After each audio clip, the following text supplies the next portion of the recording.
On the morning of my only daughter's wedding, I was adjusting my silk bow tie in the mirror, thinking about the $15 million penthouse I was about to gift her. 10 minutes later, I was shoved into the trunk of my own Rolls-Royce, struggling to breathe under a heavy wool blanket. "What the hell are you doing?" I tried to yell, but a hand clamped over my mouth. It was Mikey, my driver, the man I had trusted with my life for over a decade. "Sir, please hide in here. Don't say a word, you need to hear this. Trust me," he whispered, his eyes wide with a terror I had never seen in a former Marine. Before I could fight back, the trunk slammed shut, plunging me into total darkness. I lay there frozen, my heart hammering against my ribs, furious and confused. Then I heard the garage door open and the clicking of high heels on the concrete. Through the small crack between the rear seats, I saw a sliver of light and heard a voice that made my blood run cold. It was my daughter, Victoria.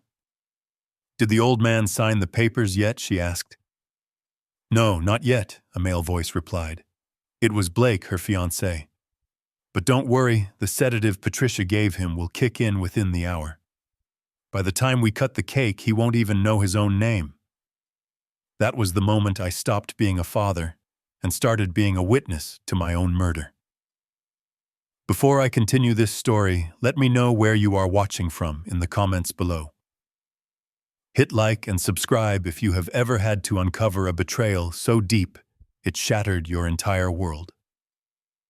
I am Henry Dalton, 69 years old, and until this morning I thought I was the patriarch of a loving, loyal family. I built Dalton Logistics from a single rusty truck into a $2 billion empire.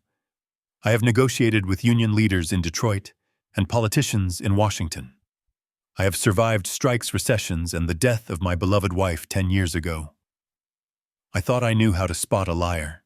I thought I could smell a bad deal from a mile away. I was wrong. The air in the trunk of the 1962 Silver Cloud was stale, smelling of old leather and gasoline. My knees were pressed against my chest, aching with a sharp arthritic throb that I usually ignored. But in the dark, every sensation was amplified. The rough texture of the spare tire against my cheek. The muffled sound of my own shallow breathing. I wanted to kick the lid open. I wanted to scream for the security guards. But Mikey's voice echoed in my mind. "Trust me." Mikey had taken a bullet for a convoy in Fallujah. He had carried me to the hospital when I had my first heart attack. He would not do this without a reason. So I lay still, forcing my breathing to slow down, forcing the panic into a small, tight box in the back of my mind. This was a skill I learned in business. When you are cornered, you do not flail. You wait. You listen. The sound of the garage door closing was like a gunshot. Then silence. Heavy, pregnant silence. I shifted slightly, trying to find a comfortable position, but there is no comfort in a coffin. Then came the footsteps. 3 distinct sets. The sharp, aggressive click of stilettos, the heavy, confident thud of dress shoes, and a third, softer shuffle. That had to be Patricia, my wife of 2 years. My beautiful, caring Patricia, who had nursed me back to health, who organized my schedule, who swore she loved me for my soul and not my bank account. The voices drifted closer, muffled at first, then crystal clear as they stood right next to the car. "God, this garage is stifling," Blake complained. His voice was dripping with that arrogance I had always tried to overlook. I always told myself he was just ambitious. Now it sounded like pure greed. "Can we hurry this up?" he continued. "I need to make sure the catering staff doesn't steal the champagne." "Relax," Victoria said. Her voice was calm, terrifyingly calm. This was the girl I used to read bedtime stories to. The girl I taught to ride a bike. Now she sounded like a stranger. "We have time. The lawyer isn't due for another 20 minutes. Is everything prepared for the transfer?" "Everything is ready," Patricia's voice chimed in. It was soft, the same soothing tone she used when she brought me my evening tea. I felt a physical pang in my chest, a betrayal so sharp it felt like a physical blow. "I switched his heart medication this morning," she said casually, as if discussing the weather. Replace the digoxin with a high dose of benzodiazepine. Combined with the stress of the wedding, he will be slurring his words by the ceremony. By the reception, he will be incoherent. Good Blake laughed. A dry, cruel sound. We need him to look completely senile. Once he makes a scene, Dr. Eris will be there to declare him mentally incompetent. We get the emergency conservatorship sign, the power of attorney, and ship him off to Shady Pines tonight. Shady Pines. The name hit me like a sledgehammer. It wasn't a retirement community. It was a state facility for the severely demented, a place where people were warehoused until they died. They weren't just planning to steal my money. They were planning to erase me.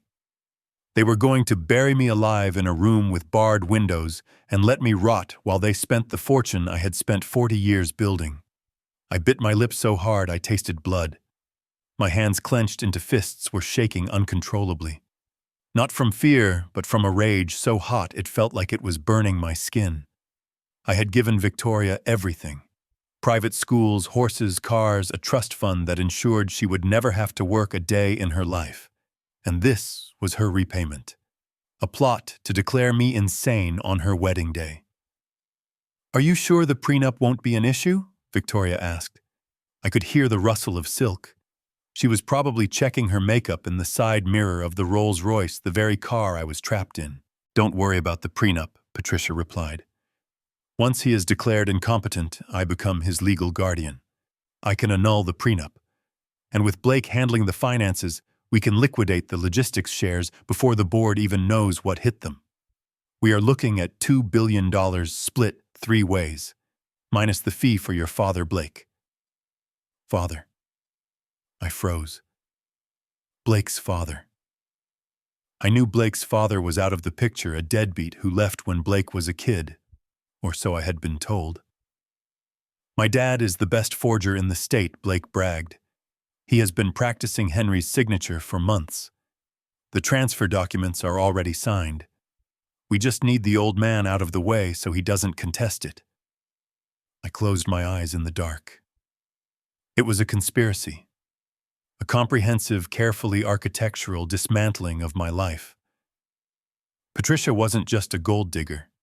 She was part of a team. Blake wasn't just an unsuitable suitor. He was a con man. And Victoria. My Victoria. She wasn't a victim. She was the ringleader. "Make sure the driver is occupied," Victoria said suddenly. "Mikey is too loyal. If he sees Dad acting strange, he might call an ambulance." "I took care of Mikey," Blake said. "I told him to go pick up the ice sculptures across town. He won't be back for hours." I almost laughed. A bitter, silent laugh. They had underestimated Mikey. And they had underestimated me. They thought I was just a checkbook with a pulse. They forgot that you don't build a logistics empire by being soft. You do it by being 2 steps ahead of everyone else. You do it by knowing when to strike. The sound of footsteps faded as they walked back into the house. The garage door rumbled open again, letting in a blast of hot air and the chirping of birds. It sounded so normal. The world outside was celebrating a wedding, while I lay in the dark, mourning the death of my family. The trunk popped open. Light flooded in, blinding me for a second. I gasped, sucking in the fresh air, my lungs burning. Mikey's face appeared above me. He looked terrified. "Sir, are you okay?" he asked, reaching down to help me up. His strong hands gripped my arms, pulling me out of the cramped space. I stumbled, my legs numb, my back screaming in protest. I leaned against the fender of the Rolls-Royce, trying to steady my shaking hands. I heard everything I said, my voice raspy. I looked at Mikey. Really looked at him.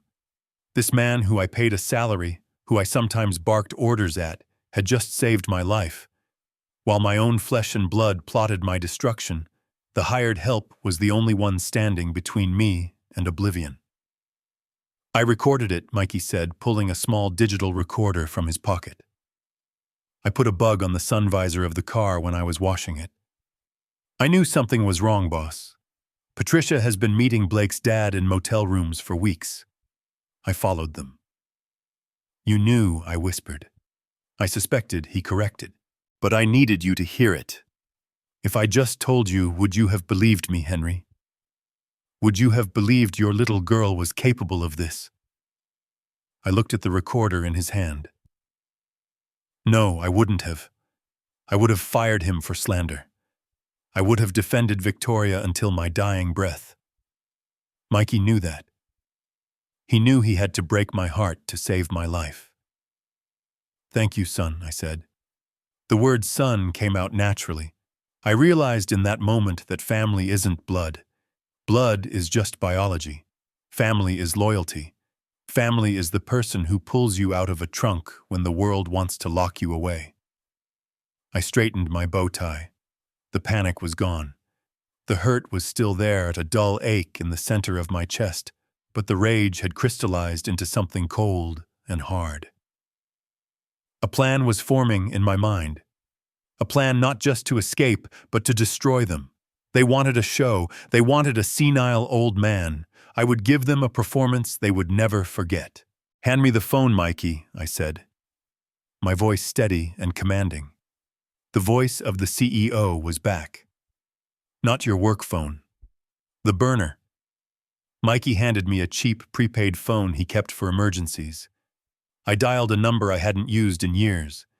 It rang twice before a gruff voice answered. Leonard Katz, the voice said. Leo, it's Henry, I said. Henry Leonard sounded surprised. I'm just putting on my tie for the wedding. You sounded nervous yesterday. Everything okay? Listen to me carefully, Leo, I said, staring at the door leading into the house. Do not come to the wedding as a guest. Come as my attorney. Bring the Phoenix file and call the chief of police. Tell him I need a favor. The Phoenix file. Leonard paused. The silence on the line was heavy. That is the nuclear option, Henry. That liquidates everything. It triggers the blind trust. You only set that up in case of kidnapping or extortion. I am being extorted, Leo, I said, watching a spider crawl across the hood of the Rolls-Royce. By my daughter, my wife, and my future son-in-law.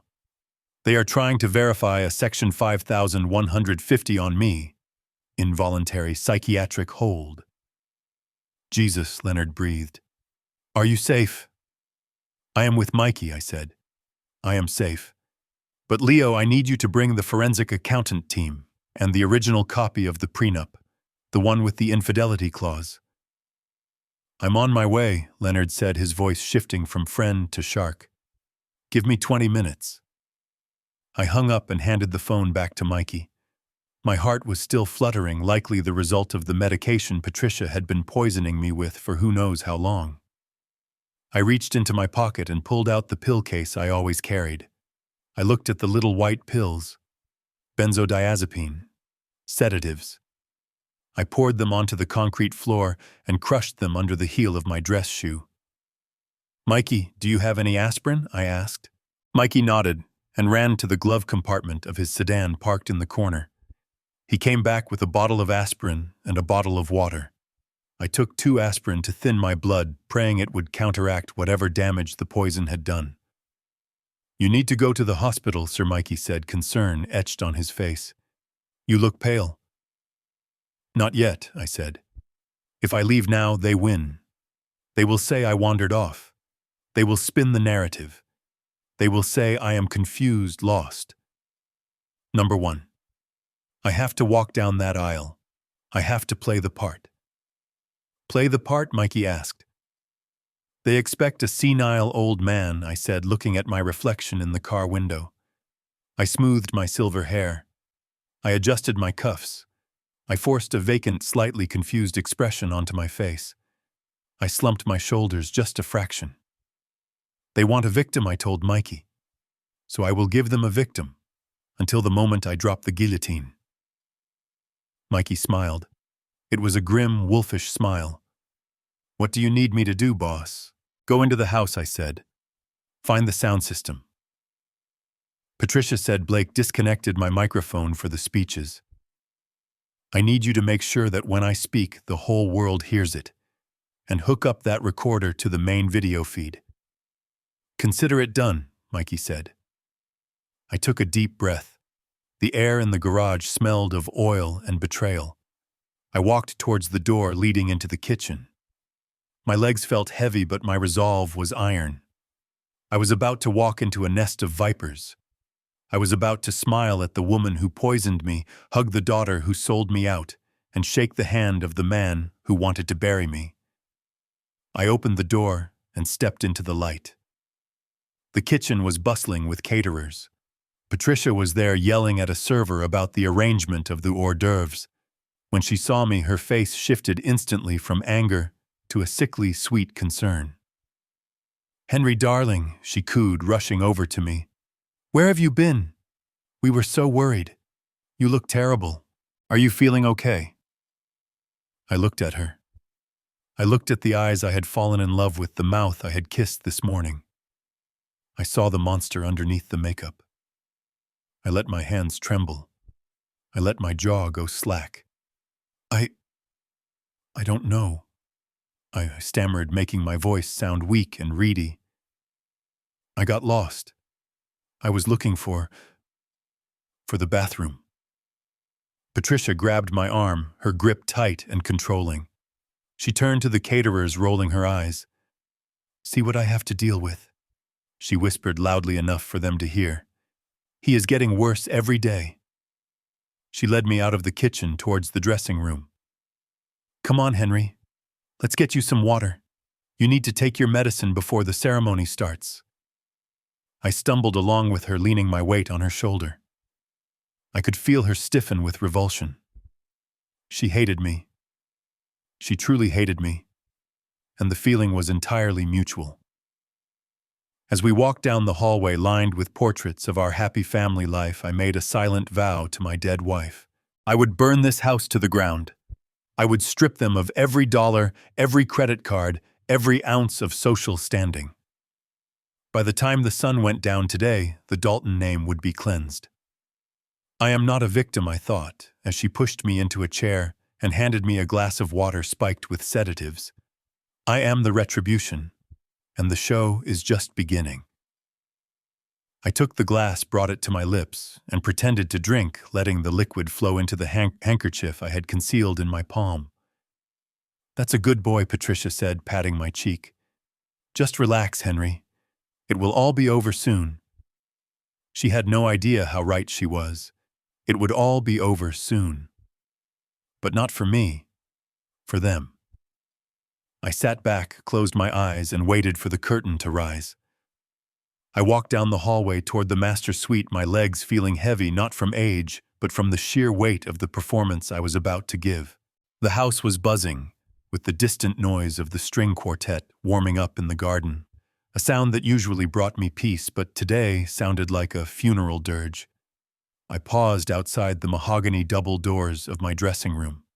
My hands were shaking, and for the first time in 40 years of boardroom battles and hostile takeovers, I had to force them to tremble. I needed to look weak. I needed to look like the man they wanted to erase.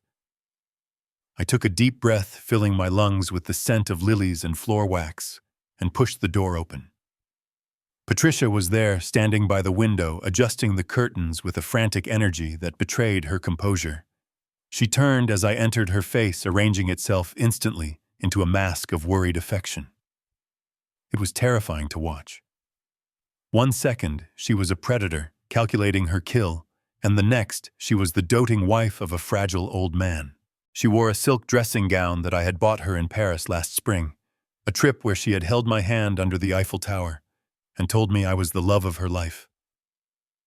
Now I knew she had likely been texting Blake's father the entire time we were eating croissants on the Seine. "Henry," she exhaled, rushing across the room. Her heels clicked on the hardwood floor, a sharp staccato rhythm that hammered against my temples. "Thank God. I was about to send security to look for you. You have been gone for 20 minutes. You know Dr. Aris said you shouldn't wander off alone. Your heart, Henry. Think of your heart." I looked at her, letting my jaw hang slightly loose, my eyes unfocused.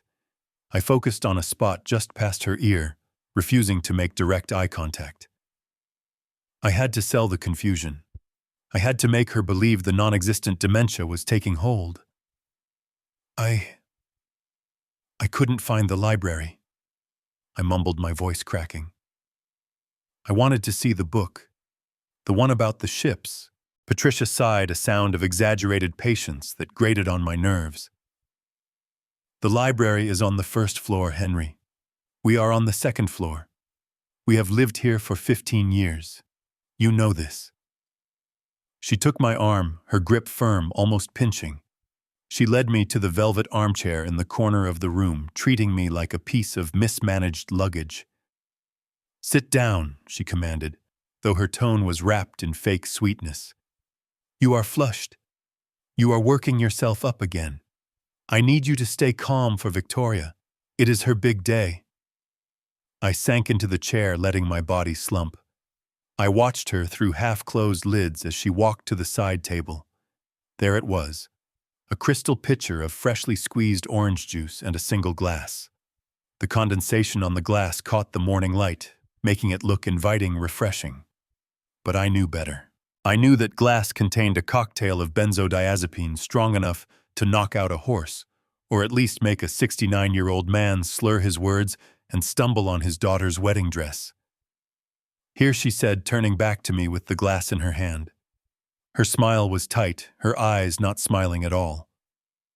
Drink this. It will help your blood sugar. You look pale. I looked at the glass.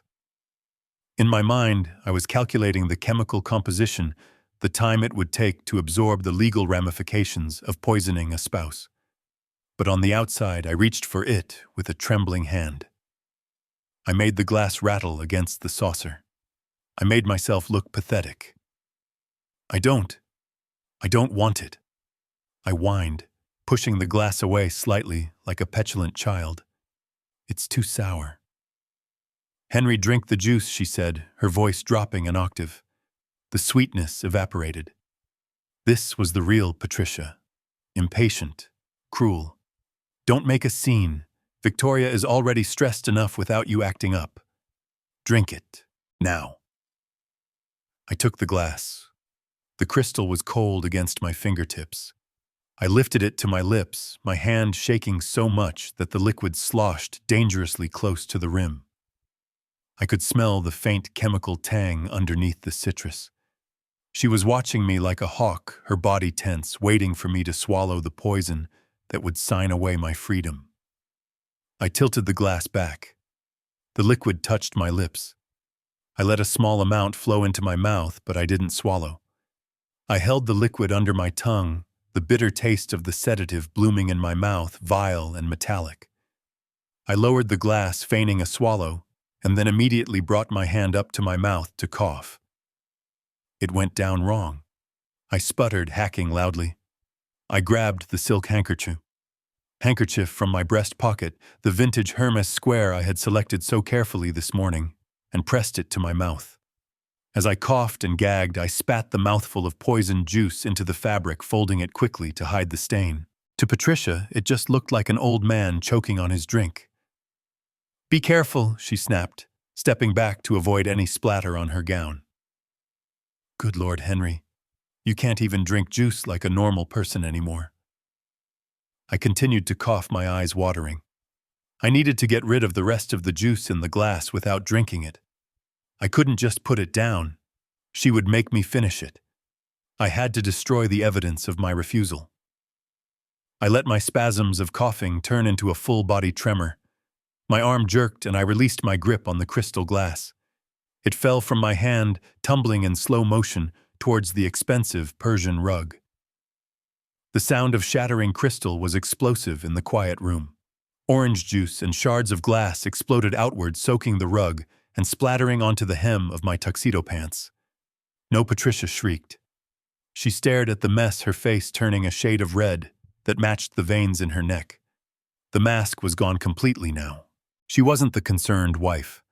She wasn't even the impatient caretaker. She was a woman whose timeline had just been disrupted, whose perfect plan was being stained by sticky orange pulp. You clumsy old fool, she yelled. The slap came out of nowhere. It wasn't a hard slap, not enough to bruise, but it was sharp, stinging, and utterly humiliating. Her palm connected with my cheek with a wet smack. My head snapped to the side more from shock than force. I sat there frozen, feeling the heat rise in my cheek. I am Henry Dalton. I have dined with presidents. I have built skyscrapers. And here I was, being slapped in my own home by a woman who used to be a waitress before I saved her from bankruptcy. The rage inside me roared like a blast furnace, hot and consuming. I wanted to stand up. I wanted to grab her wrist and twist it until she screamed. I wanted to tell her that I knew everything, that her life as she knew it was over. But I didn't. I couldn't. Not yet. Instead, I slowly raised a hand to my cheek, my eyes wide with feigned fear. I let my lip tremble. I made myself small. I'm sorry, Patty, I whispered, using the nickname she hated. It slipped.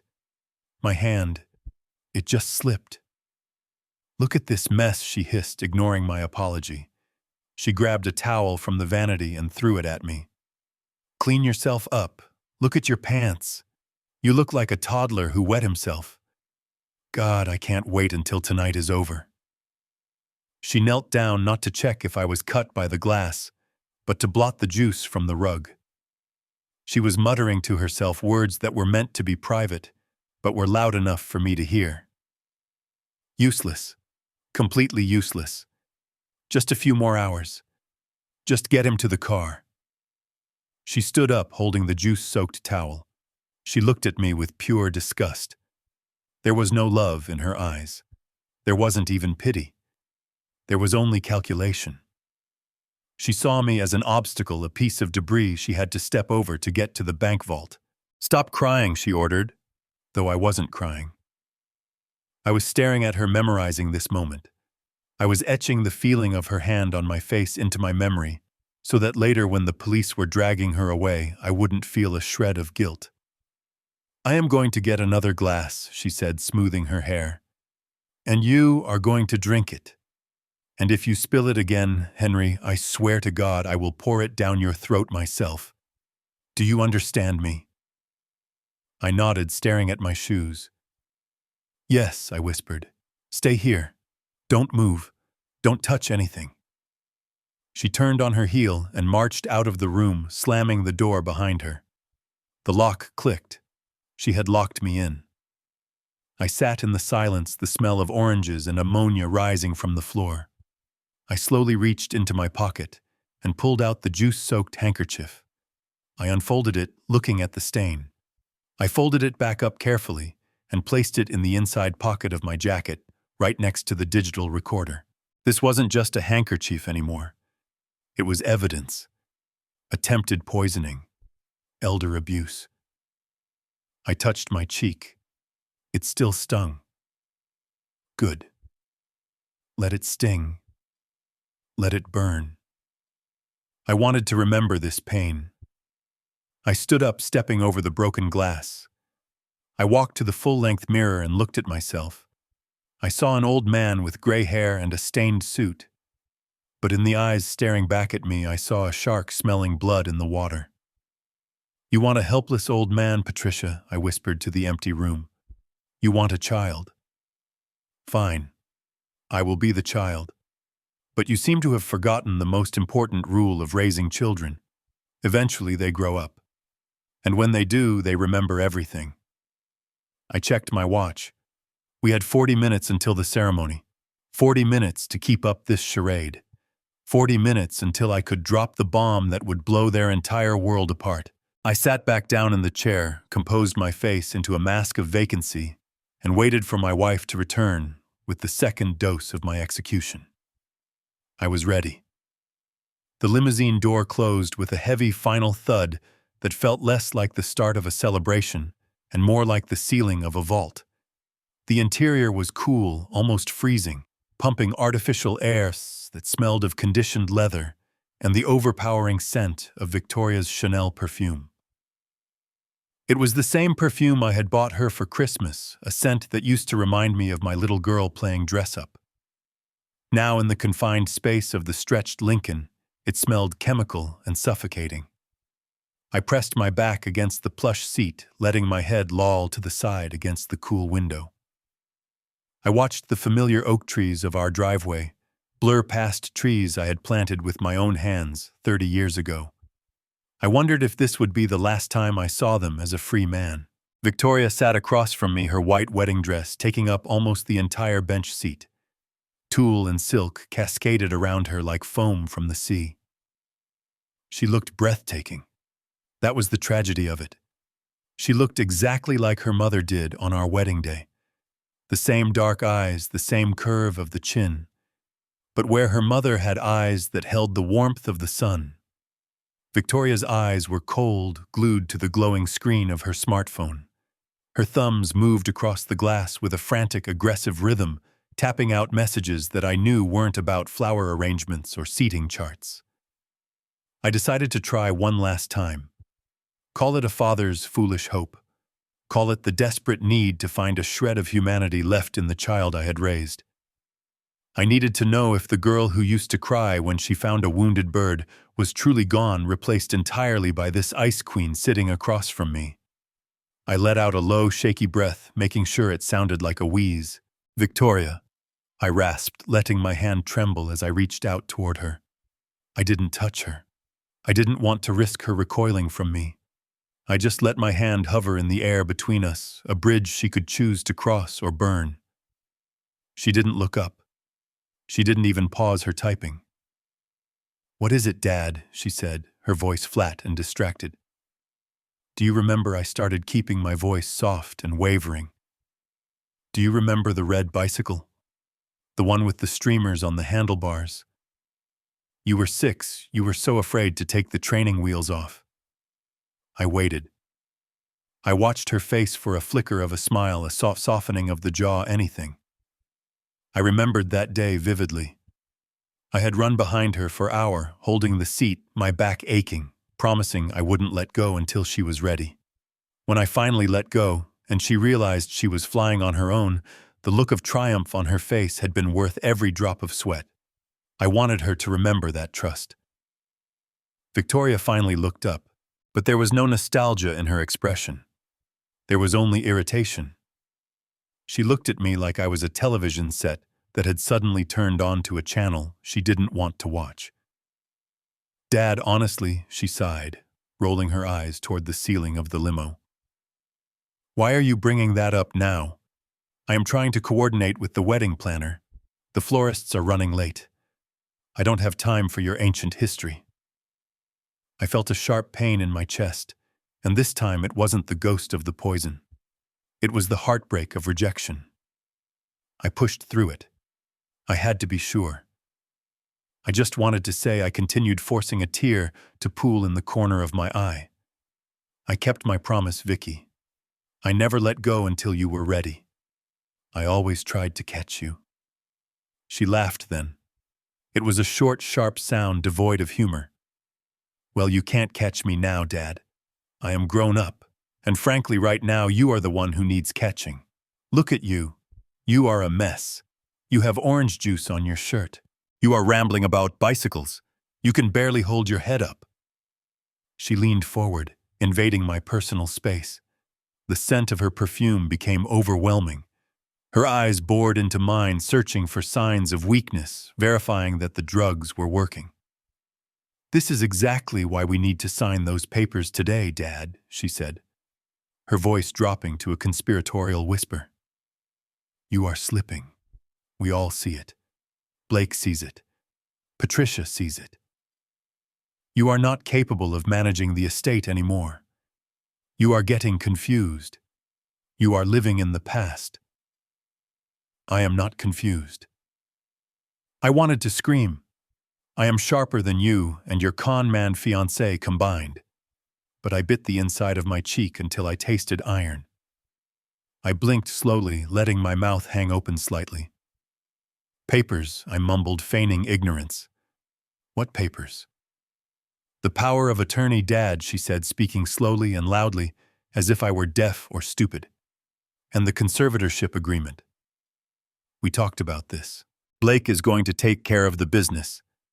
I am going to take care of the house. You just need to rest. You need to go somewhere where there are professionals who can help you with your episodes. She meant the asylum. She meant locking me away in a room with white walls while she spent my money on yachts and designer handbags. She framed my imprisonment as an act of mercy. It was the ultimate gaslighting. I looked down at her hands. She was holding her phone again. A message popped up on the screen. The font was large, and from my angle I could read it clearly. It was from Blake. Text on screen read, "Is the old bag out of it yet? And make sure he stays awake enough to sign, then we dump him." My heart hammered against my ribs. The old bag. That was me. The man who paid for the phone she was holding. The man who paid for the dress she was wearing. The man who had sat by her bedside for 3 nights straight when she had pneumonia. Victoria smiled as she read the text. It was a small, secret smile, a smile of complicity. She typed back quickly. Text on screen read, "He is fading fast. Talking nonsense about my childhood bike. It is pathetic. I will have the pen ready at the reception." I looked away, staring out the window again. The world outside was bright and sunny, completely at odds with the darkness inside the car. The final nail had been driven into the coffin of my fatherhood. There was no saving her. There was no misunderstanding. She wasn't being manipulated by Blake. She was his equal partner. She was mocking my memories while plotting my demise. I felt a cold resolve settle over me, replacing the pain. If she wanted to treat me like a child, I would play the child. But children can be destructive. Children can break things. And I was going to break everything. I just want you to be happy, princess, I whispered, using the nickname I hadn't used in 10 years. She didn't even look up from her phone. I am happy, Dad. Or I will be as soon as this day is over and we can get everything settled. Just do as you are told today, okay? Don't embarrass me. Don't try to give a speech. Just sit there, smile, and sign where Blake tells you to sign. I nodded weakly. Okay, I said. I will sign. Good, she said, finally putting the phone down. She smoothed the silk of her dress, checking for wrinkles, more concerned with the fabric than with her father's deteriorating condition. The limo began to slow down. We were approaching the church. I could see the steeple rising above the trees, a symbol of sanctuary that today felt like a stage for a grotesque play. I saw the crowd of paparazzi gathering at the gates, no doubt tipped off by Blake to capture the touching moment of the senile tycoon being helped by his devoted daughter. Mikey's voice came over the intercom, sounding professional and distant. "We have arrived, Miss Dalton." Victoria took a deep breath, adjusting her veil. She turned to me, her face shifting instantly. The cruel smirk vanished, replaced by a look of radiant, loving concern. It was a transformation so seamless, it was sociopathic. "Ready, Daddy?" she asked, her voice syrupy sweet. I looked at her one last time. I looked at the stranger wearing my daughter's face. I reached into my pocket and touched the cold metal of the digital recorder, ensuring it was still recording. "Yes," I said, my voice gaining a fraction of its old strength, though she didn't notice. "I am ready." The door opened. The flashbulbs erupted like lightning. The noise of the crowd washed over us. Victoria grabbed my arm, gripping it tight enough to leave bruises, pulling me out into the blinding light. "Smile, Dad," she hissed through her teeth while waving to the cameras. "Remember, you are happy." I stepped out onto the red carpet, my legs wobbling. I squinted against the glare. I let her drag me toward the church doors. I was walking to my own execution, or so they thought. But as I looked at the sea of faces, at the cameras, at the looming structure of the church, I knew the truth. I wasn't the prisoner. I was the warden. And lockup was about to begin. I took a stumbling step, leaning heavily on her, and whispered almost inaudibly, "Let's get this over with." We walked into the shadow of the church entrance, leaving the sunlight behind. The trap was set. The players were in position, and I was about to give the performance of a lifetime. The anteroom of the church was supposed to be a place of quiet reflection, a sanctuary where families gathered to share a moment of intimacy before the public spectacle began. But as Victoria dragged me through the heavy oak doors, the air didn't smell like incense or beeswax. It smelled of cheap cologne and desperation. I was shoved into a corner near a faux marble pillar, my legs still trembling from the performance I was maintaining. I leaned against the cold stone, catching my breath, and lifted my head to scan the room. I was looking for a friendly face. I was looking for George, my vice president of operations, who had been my best friend for 30 years. I was looking for Martha, my late wife's sister, who had practically raised Victoria after her mother died. I was looking for the people who actually mattered. They weren't there. Not a single one of them. Instead, the room was filled with strangers. There were about 20 people milling around, sipping champagne that they hadn't paid for, laughing too loudly at jokes that weren't funny.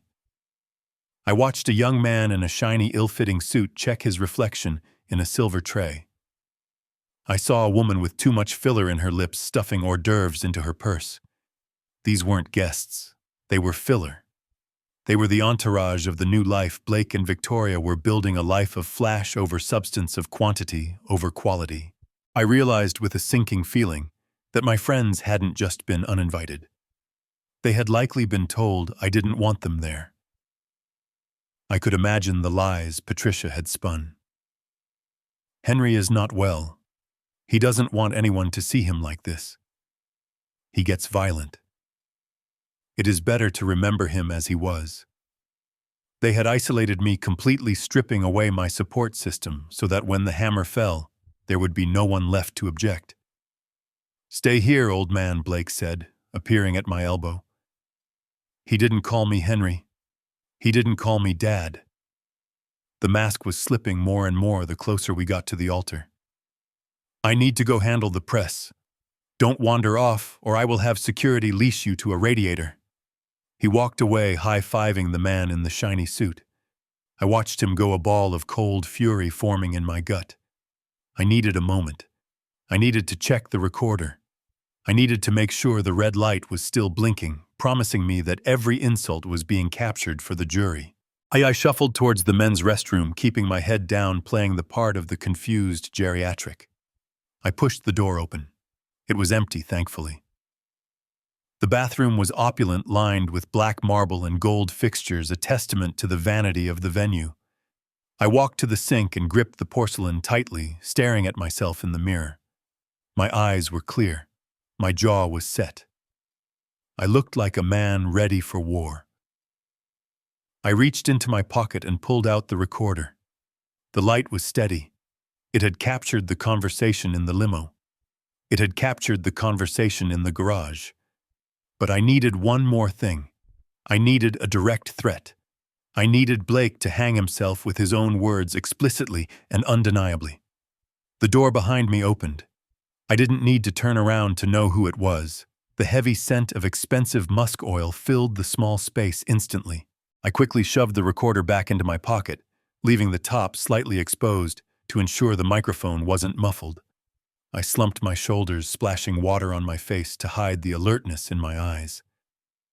"Blake," I mumbled, turning around slowly, water dripping from my chin onto my already stained shirt. I can't find the towels." Blake didn't answer immediately. He turned the lock on the bathroom door with a loud, deliberate click. He leaned back against the door, crossing his arms, looking at me with a mixture of amusement and contempt. He was enjoying this. He was enjoying seeing the great Henry Dalton reduced to a dripping, stammering mess. "You are really selling it, aren't you, Henry?" he said, pushing off the door and walking toward me. His footsteps echoed on the tile. "But between you and me, I think you are just pathetic. You know, when I first met Victoria, I was intimidated by you. The Lion of Logistics. That is what Fortune magazine called you." He stopped inches from me, invading my personal space. He was taller than me, younger, stronger. He used his height to tower over me, a physical intimidation tactic I had seen 1,000 times in union negotiations. "Now look at you," he sneered. "You are just a scared little rabbit." He reached out and grabbed the lapels of my tuxedo. He wasn't gentle. He jerked me forward, pulling me off balance, so I had to grab his forearms to steady myself. I don't understand," I whimpered, letting my voice tremble. "Why are you doing this, Blake? I gave you a job. I welcomed you." He laughed, a harsh, barking sound. "You gave me a cubicle, Henry. You gave me a salary that wouldn't cover my bar tab. You thought you could control me. You thought you could control Victoria. But you forgot one thing. We are hungry. And you are just food." He released my lapels and reached for my bow tie. It was slightly crooked from the car ride. "Let me fix this for you," he said softly. "You want to look nice for your final public appearance." He began to adjust the tie, his fingers working the silk with practiced ease. But then he didn't stop. He pulled the ends. He kept pulling. The knot tightened against my Adam's apple. It dug into my windpipe. I gasped, my hands flying up to claw at his wrists. This wasn't acting. He was actually choking me. Not enough to kill, but enough to terrify. Enough to show me who owned me. "Blake." I choked out, my face turning red. "Stop." He leaned in close, his lips brushing my ear. "Listen to me, you senile old bat," he whispered, his voice a venomous hiss. "When we walk out there, you are going to smile. You are going to sit in the front row. And when I put the papers in front of you at the reception, you are going to sign them. If you hesitate, if you stutter, if you look at me the wrong way, I will make sure your stay at Shady Pines is a living hell. I will pay the orderlies to forget to feed you. I will make sure you die in your own filth. Do you understand me?" He pulled the tie tighter, one final brutal jerk. My vision spotted with black dots. I couldn't breathe. I looked into his eyes and saw the soulless void of a sociopath. He wasn't doing this for the money anymore. He was doing it because he liked it. I tapped my pocket. Once, twice. A nervous tick, he would think. A signal to the recorder I knew. "I understand," I wheezed. He smiled, satisfied. He released the tie, patting it flat against my neck. I sucked in a lungful of air, coughing, clutching my throat. "Good," he said, stepping back and checking his watch, as if he hadn't just assaulted his father-in-law in a church bathroom. "Now wash your face again. You look like a corpse, and we can't have you looking dead until after the honeymoon, can we?" He turned to the mirror, adjusting his own hair, checking his teeth. He looked perfect. He looked like the ideal groom. He had no idea that he had just confessed to extortion and elder abuse on a digital recording that would be admissible in any court in the country. I stood there gasping, rubbing my bruised neck. I looked at his reflection in the mirror. I saw him wink at himself. The arrogance was blinding. He thought he had won. He thought the game was over. I reached for a paper towel, my movements slow and deliberate. I wiped my face.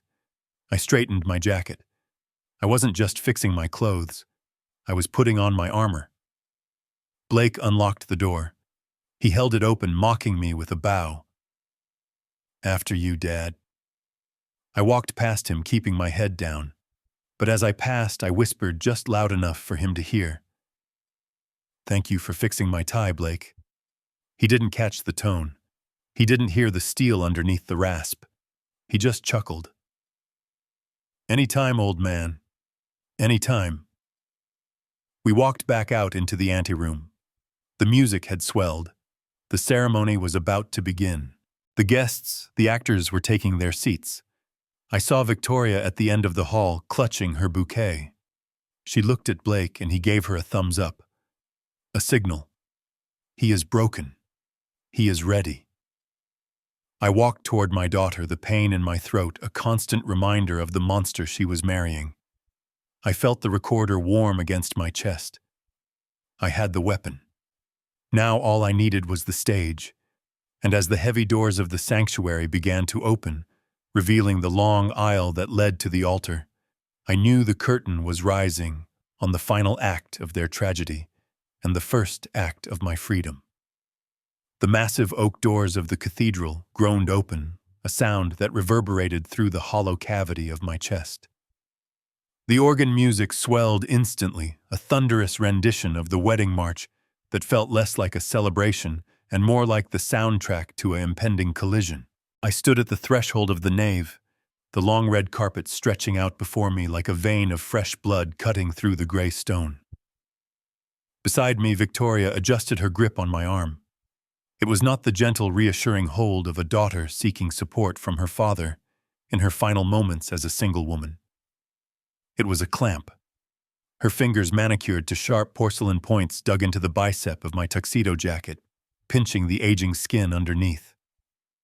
She was steering me, not walking with me. She was the handler, and I was the volatile animal being paraded for the final act of the circus. "Walk," she hissed the word, barely moving her perfectly painted lips. "And don't drag your feet. There are 300 people watching.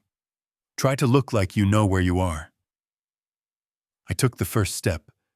My leg felt heavy, a block of lead weighed down by the performance I was forced to maintain. I let my foot catch slightly on the edge of the carpet, stumbling just a fraction of an inch. Victoria jerked me upright with surprising strength, her smile never wavering, for the sea of faces turned towards us. "Steady, Dad," she said loudly, her voice dripping with a fake sweetness that made my stomach churn. "I have got you." A ripple of sympathetic murmurs went through the pews. I could hear them. "Poor dear. Look at how she cares for him. He looks so frail. It is a tragedy, really." They were eating it up.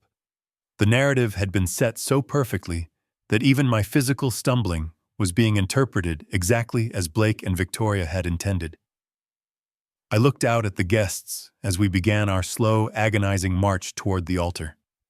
I recognized almost no one.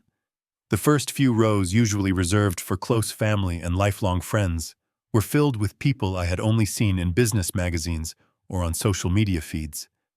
There were influencers with their phones raised recording stories for their millions of followers. There were mid-level hedge fund managers that Blake was trying to impress.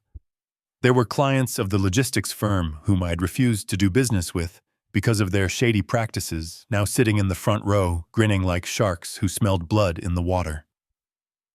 My own friends, the men and women who had stood by me when I was nearly bankrupt in the 80s, were nowhere to be seen. Patricia had scrubbed the guest list clean of anyone who would look at me and see Henry Dalton, the man.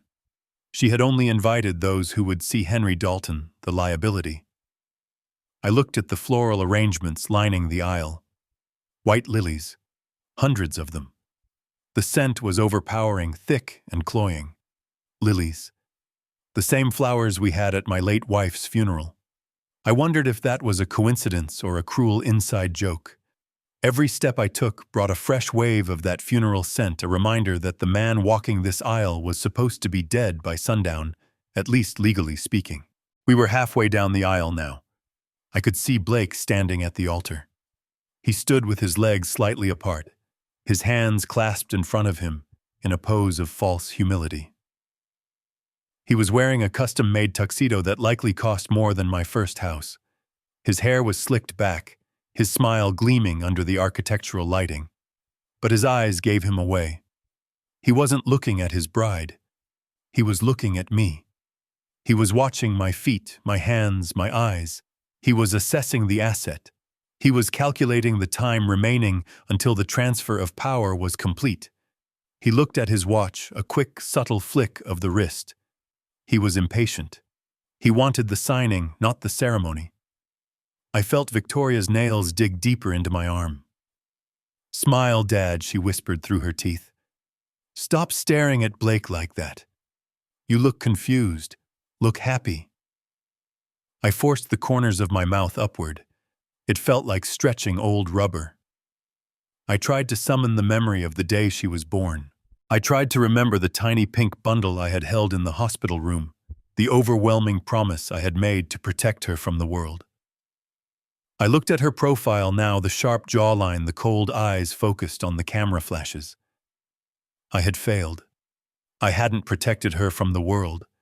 I had failed to protect her from her own greed. I had given her too much too soon, and it had rotted her from the inside out. The grief that washed over me was real, and for a moment my knees actually buckled. "Whoa there," Victoria said, practically dragging me the last 10 feet. "Nearly there. Just a few more steps, and you can sit down and sleep." We reached the steps of the altar. The music reached a crescendo and then cut off abruptly, leaving a ringing silence in the vast space. We stood there, the three of us, the father, the daughter, and the predator. The officiant, a man with a spray tan and teeth that were too white to be real, smiled down at us from the dais. He wasn't our family priest. He was likely another hire, another actor in this elaborate production.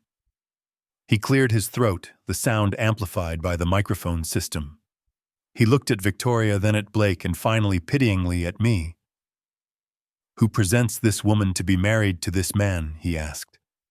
This was the moment, the tradition, the symbolic transfer of responsibility. Usually the father says "I do," or her mother and "I do." It is a moment of joy, of letting go. I stood there. The silence stretched. 1 second, 2 seconds, 3 seconds. I could feel the tension rising in the room. The guests shifted in their seats. The silence became uncomfortable, heavy.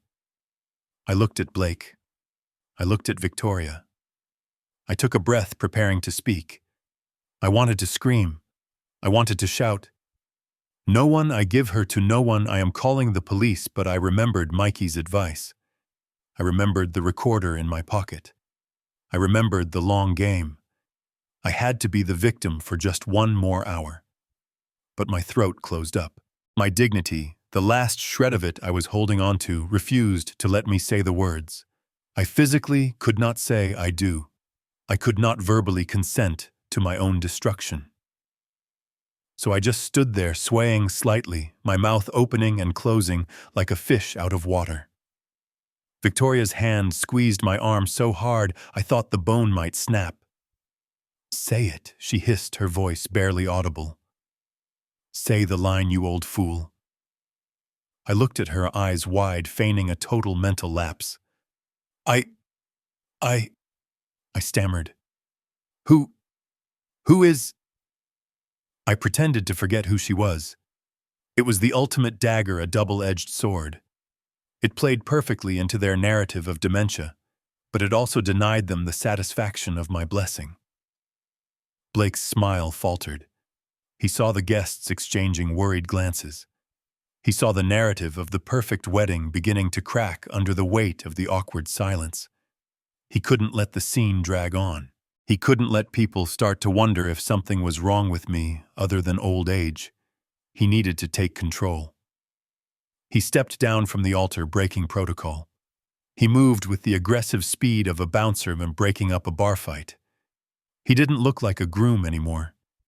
He looked like a handler dealing with a difficult animal. "Okay, that is enough," Blake said loudly, his voice booming without the microphone. He reached out and grabbed Victoria's hand, yanking her away from me. I stood alone in the center of the aisle, bereft of support, looking small and lost in my oversized tuxedo. "He is having a bad day, folks," Blake announced to the crowd, flashing a charming, apologetic grin. "The excitement is a bit too much for him." Then he turned to me. The smile vanished from his face, replaced by a look of pure, unadulterated malice that only I could see. He stepped into my personal space, his chest bumping against mine. "Sit down, Henry," he whispered. I didn't move fast enough. I didn't want to move. I wanted to stand my ground. Blake didn't wait. He placed his hand flat against the center of my chest. To the audience, it might have looked like a gesture of guidance, a gentle push to steer me toward the front pew. But the force behind it was violent. He shoved me, hard. My balance, already compromised by the act I was putting on, failed me. I stumbled backward. My heel caught on the edge of the thick red carpet. I flailed my arms, windmilling in the air, trying to find purchase on empty space. Dad Victoria cried out, but she didn't move to catch me. She just brought her hands to her mouth in a theatrical gesture of shock. I hit the wooden pew behind me with a sickening thud. The hard oak dug into my spine. I slid down my legs, tangling until I hit the stone floor. My hip bone cracked against the granite. A jolt of white-hot pain shot up my leg, real pain, agonizing pain that made my vision blur. A collective gasp went up from the congregation. Someone screamed. I lay there on the cold floor, looking up at the vaulted ceiling. I saw the faces of the people in the front row peering over the pew, their expressions a mix of horror and morbid curiosity. I saw the flashes of phone cameras going off. They were filming the fallen giant. Blake stood over me, adjusting his cuffs. He didn't offer a hand. He didn't kneel to check if I was injured. He just looked down, his eyes cold and dead. "Get the groomsman," he barked at someone nearby. "Help him up. Get him some water. He is dehydrated." He looked at the crowd, shrugging his shoulders. "The medication," he said loudly. "It makes him dizzy. We told him to use the wheelchair, but he is too stubborn. You know how it is." I lay there, the pain in my hip throbbing in time with my heartbeat. I tasted blood in my mouth where I had bitten my tongue. This was it. This was rock bottom. I was lying on the floor of a church, pushed down by the man stealing my legacy, while my daughter stood by and watched. Two burly groomsmen, fraternity brothers of Blake who looked like they played linebacker for a living, hoisted me up by my armpits. They weren't gentle. They dragged me like a sack of potatoes and dropped me onto the hard wooden bench of the front pew. I slumped against the backrest, breathing heavily. I clutched my chest, playing up the heart condition, but inside my heart was beating with a cold, steady rhythm. I looked at Blake. He was back at the altar, holding Victoria's hand. He was smiling again. He thought he had handled the situation. He thought he had neutralized the threat. He turned his back to me to face the officiant. I reached into my pocket. My fingers brushed the cool metal of the recorder. It was still there. It was still recording. It had heard the shove. It had heard the lack of consent. It had heard the lies about the medication. I wiped a bead of sweat from my forehead. I let my head hang low, chin to my chest, the picture of a defeated, broken man.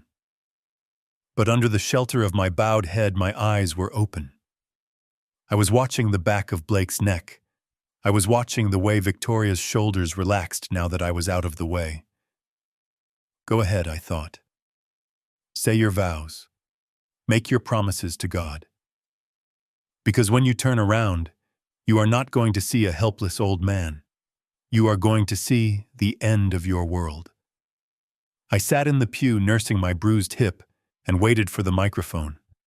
I waited for Mikey.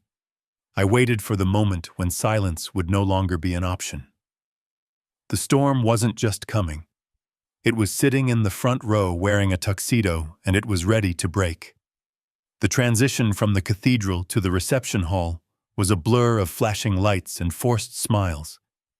I had been escorted, or rather dragged, to the head table, which was set upon a raised dais overlooking the 300 guests. I sat there nursing a glass of sparkling water, my hip throbbing with a dull, rhythmic ache that served as a constant reminder of Blake's shove. The room was magnificent, I had to admit. The vaulted ceilings were draped in white silk, and thousands of orchids cascaded from the chandeliers. It was a display of wealth so excessive it bordered on obscene, especially considering the money used to pay for it was in their minds already theirs. Blake and Victoria sat in the center of the table, holding hands, basking in the adoration of the crowd. They looked like royalty, the king and queen of the con.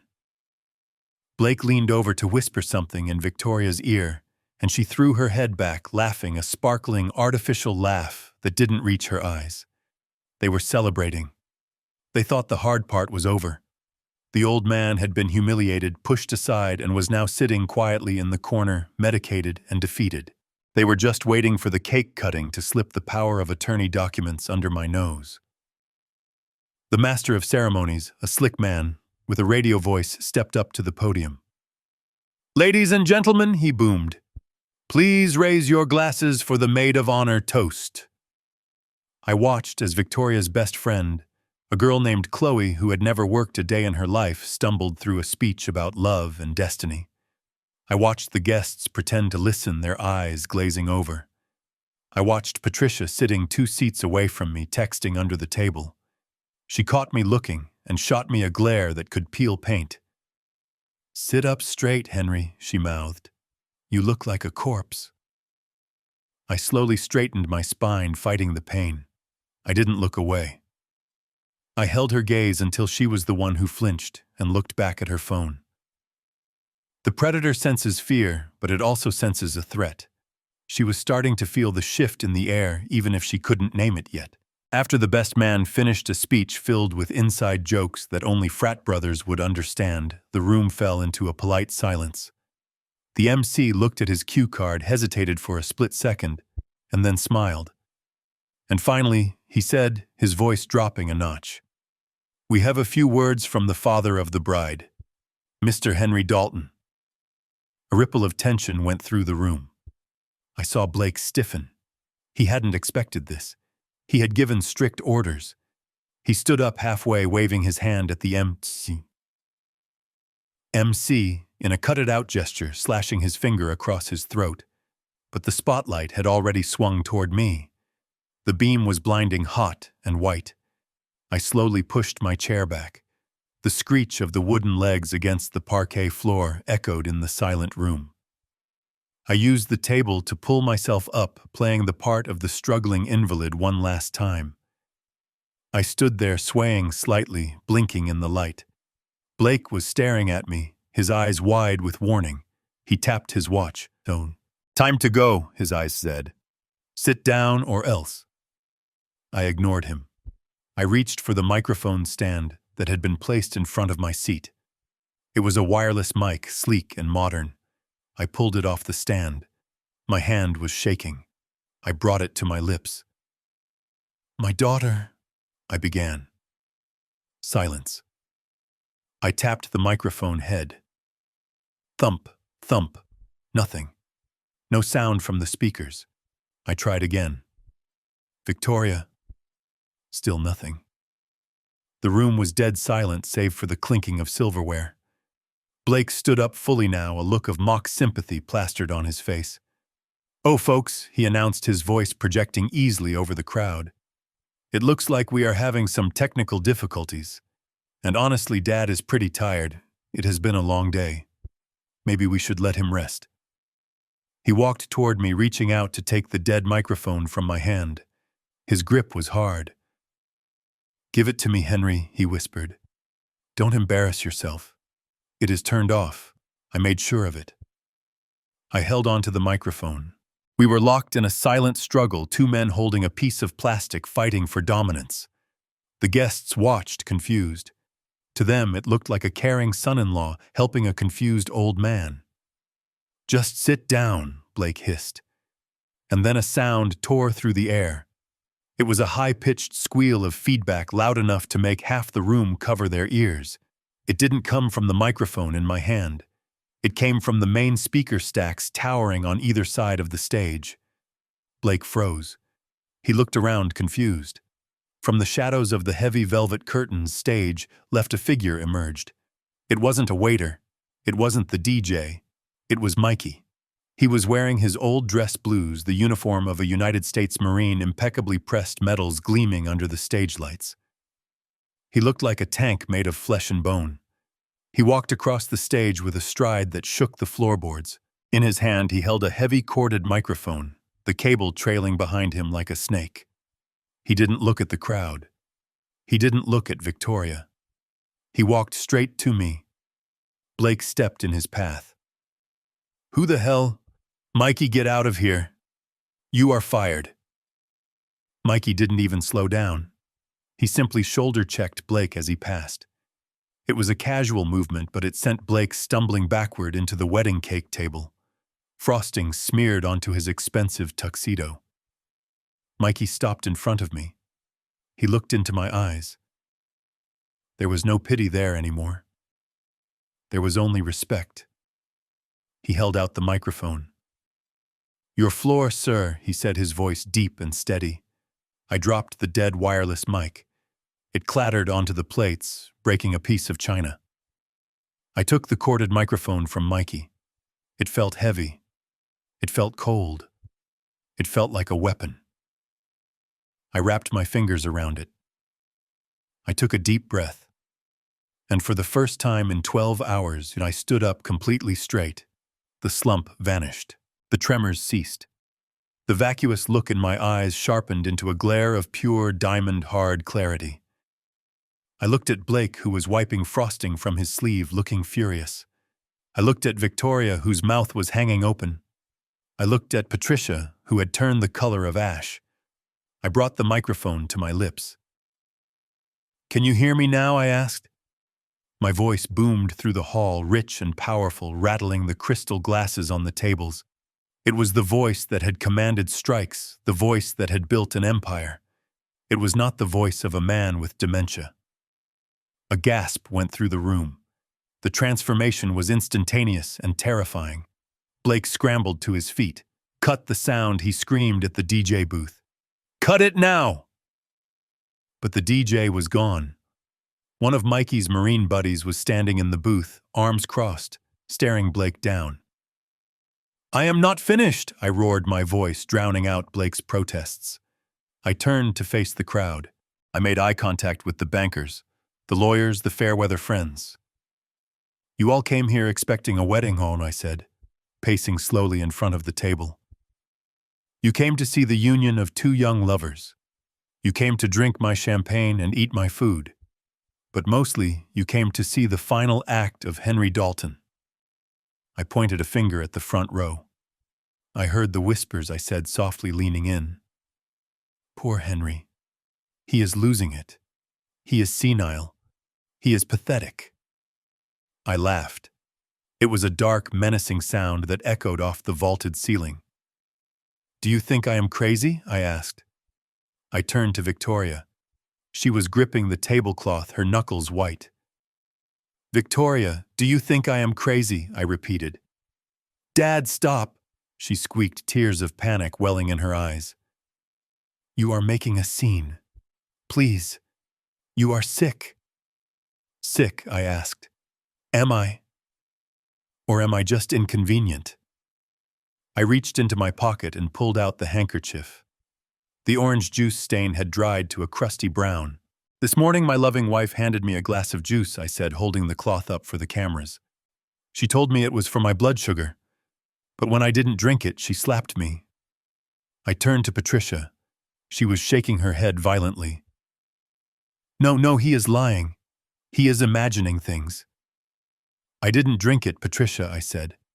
"I spat it into this cloth. And do you know what the lab boys are going to find when they test it? They aren't going to find vitamin C. They are going to find benzodiazepine, enough to kill an elephant." The room erupted. Chairs scraped as people stood up. Voices raised in shock. "Sit down," I commanded. And they sat. I turned to Blake. He was backing away, looking for an exit. "And you, Blake," I said. "My financial advisor. The man who fixed my tie in the bathroom." I touched my neck. "You told me that if I didn't sign the papers, you would pay the orderlies at the asylum to let me rot in my own filth," I said. "You threatened to kill me slowly." "That is a lie," Blake screamed, his voice cracking. "He is having an episode. Someone call security. Get this lunatic off the stage." "Security?" I asked. I looked toward the back of the room. The double doors swung open. But it wasn't the hotel security that walked in.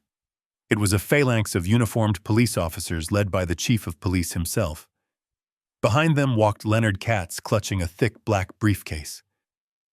"You wanted security, Blake," I said, smiling for the first time. "I brought the whole precinct." Blake looked at the police, then back at me. The arrogance was gone. The smugness had evaporated. In its place was the raw animal terror of a man watching the walls of his prison cell rise up around him. "You see," I said, walking toward him until I was inches from his face, I didn't need to be crazy to see what you were. I just needed to be quiet. I turned back to the microphone one last time. The wedding is over, I announced. The bar is closed, and the groom has a prior engagement. I dropped the microphone. It hit the floor with a deafening thud that signaled the end of their world. I stood there watching the color drain from my daughter's face and felt absolutely nothing but the cold, clean air of justice. The silence that followed the dropping of the microphone was short-lived. It was shattered by Blake's voice screeching at a pitch that was entirely undignified for a man in a $5,000 tuxedo. He was pointing a trembling finger at the back of the room, his face a mask of sweaty desperation. "Security!" he yelled, his voice cracking. "Arrest him! Arrest that man! He is disturbing the peace! He is trespassing!" But the men who marched through the double doors were not the private security guards Blake had hired to keep the riffraff out. They were uniformed officers of the city police department, their badges gleaming under the chandeliers, their hands resting on their holsters. And walking in front of them, looking like an avenging angel in a charcoal gray suit, was Leonard Katz. Leonard did not look like a man attending a wedding. He looked like a man arriving at a crime scene. He carried a thick black briefcase in one hand and a court order in the other. He walked straight down the center aisle, ignoring the gasps of the guests who were now standing on their chairs to get a better view. The chief of police stepped forward, raising a hand to silence the rising murmur of the crowd. "Please remain seated," he announced, his voice booming with authority. "No one is to leave this room. This is now an active investigation." Blake scrambled down from the dais, rushing toward the chief. "Officer." "Thank God you are here," he said, trying to summon his charming con man persona, though his eyes were darting around like a trapped rat. "My father-in-law is having a psychotic break. He is armed with a microphone stand. You need to take him into custody for his own safety." Leonard stepped between Blake and the chief. He looked at Blake with the sort of disdain one usually reserves for something stuck to the bottom of a shoe. "Mr. Anderson Leonard," said his voice calm and icy, "the only person going into custody today is you, and I suggest you save your breath. You are going to need it to explain to a judge why you attempted to defraud a vulnerable senior citizen of a $2 billion estate." "That is slander," Blake spat, though he took a step back. "You have no proof." "Proof I asked from the stage." I walked over to the wedding cake table, careful not to slip on the frosting that was smearing the floor. I picked up a silver cake knife and tapped it against a glass, demanding attention. "You want proof," I said to the room. I looked up at the massive LED screen behind the head table. Until a moment ago, it had been cycling through a slideshow of engagement photos. Victoria and Blake on a yacht. Victoria and Blake in Paris. Victoria and Blake looking like the perfect happy couple. "Mikey," I said into the corded microphone, "play the tape." The screen flickered. The smiling faces of the bride and groom vanished, replaced by a grainy black and white image. It was a time-stamped video feed. The time read 8:14 in the morning. The location was unmistakably my garage. A hush fell over the room. It was so quiet you could hear the air conditioning humming. On the screen, the trunk of the Rolls-Royce popped open. Mikey's face appeared, looking terrified. Then the camera angle shifted as the view switched to the hidden camera Mikey had installed on the visor. The audio crackled to life, booming through the concert-grade speakers of the reception hall. "Did the old man sign the papers yet?" It was Victoria's voice. Clear, impatient, cold. On the screen, Victoria and Blake walked into frame. The guests gasped. They looked from the screen to the real Victoria standing on the stage, her face pale as a sheet. "No, not yet," the recorded, Blake replied. "But don't worry, the sedative Patricia gave him will kick in within the hour. By the time we cut the cake, he won't even know his own name." A collective intake of breath swept through the room. I saw the mother of the groom, a woman who didn't know her son was a criminal, cover her mouth with her hand. I saw the bank managers in the front row pulling out their phones, hitting record. We get the emergency conservatorship sign, the power of attorney, and ship him off to Shady Pines tonight. The recorded, Blake continued laughing. We are looking at $2 billion split 3 ways. I watched Blake.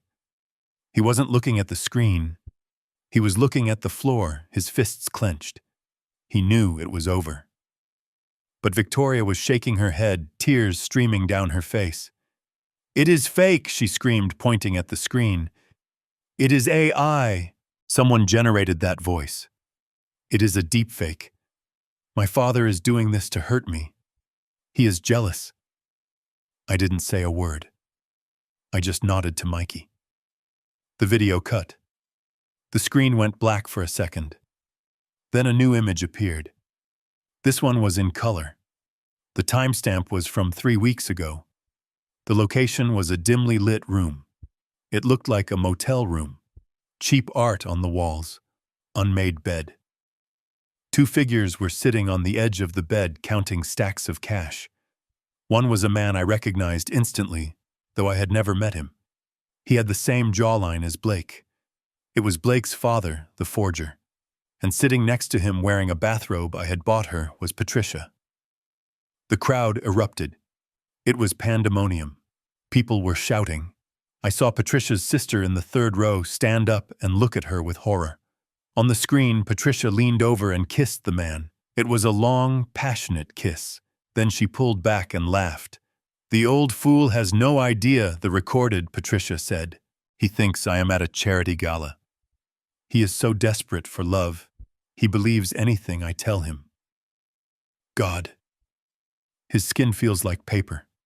I have to wash my hands every time I touch him." The man laughed. "Just a little longer, baby. Once Blake gets the signature, we liquidate the assets and meet in the Caymans.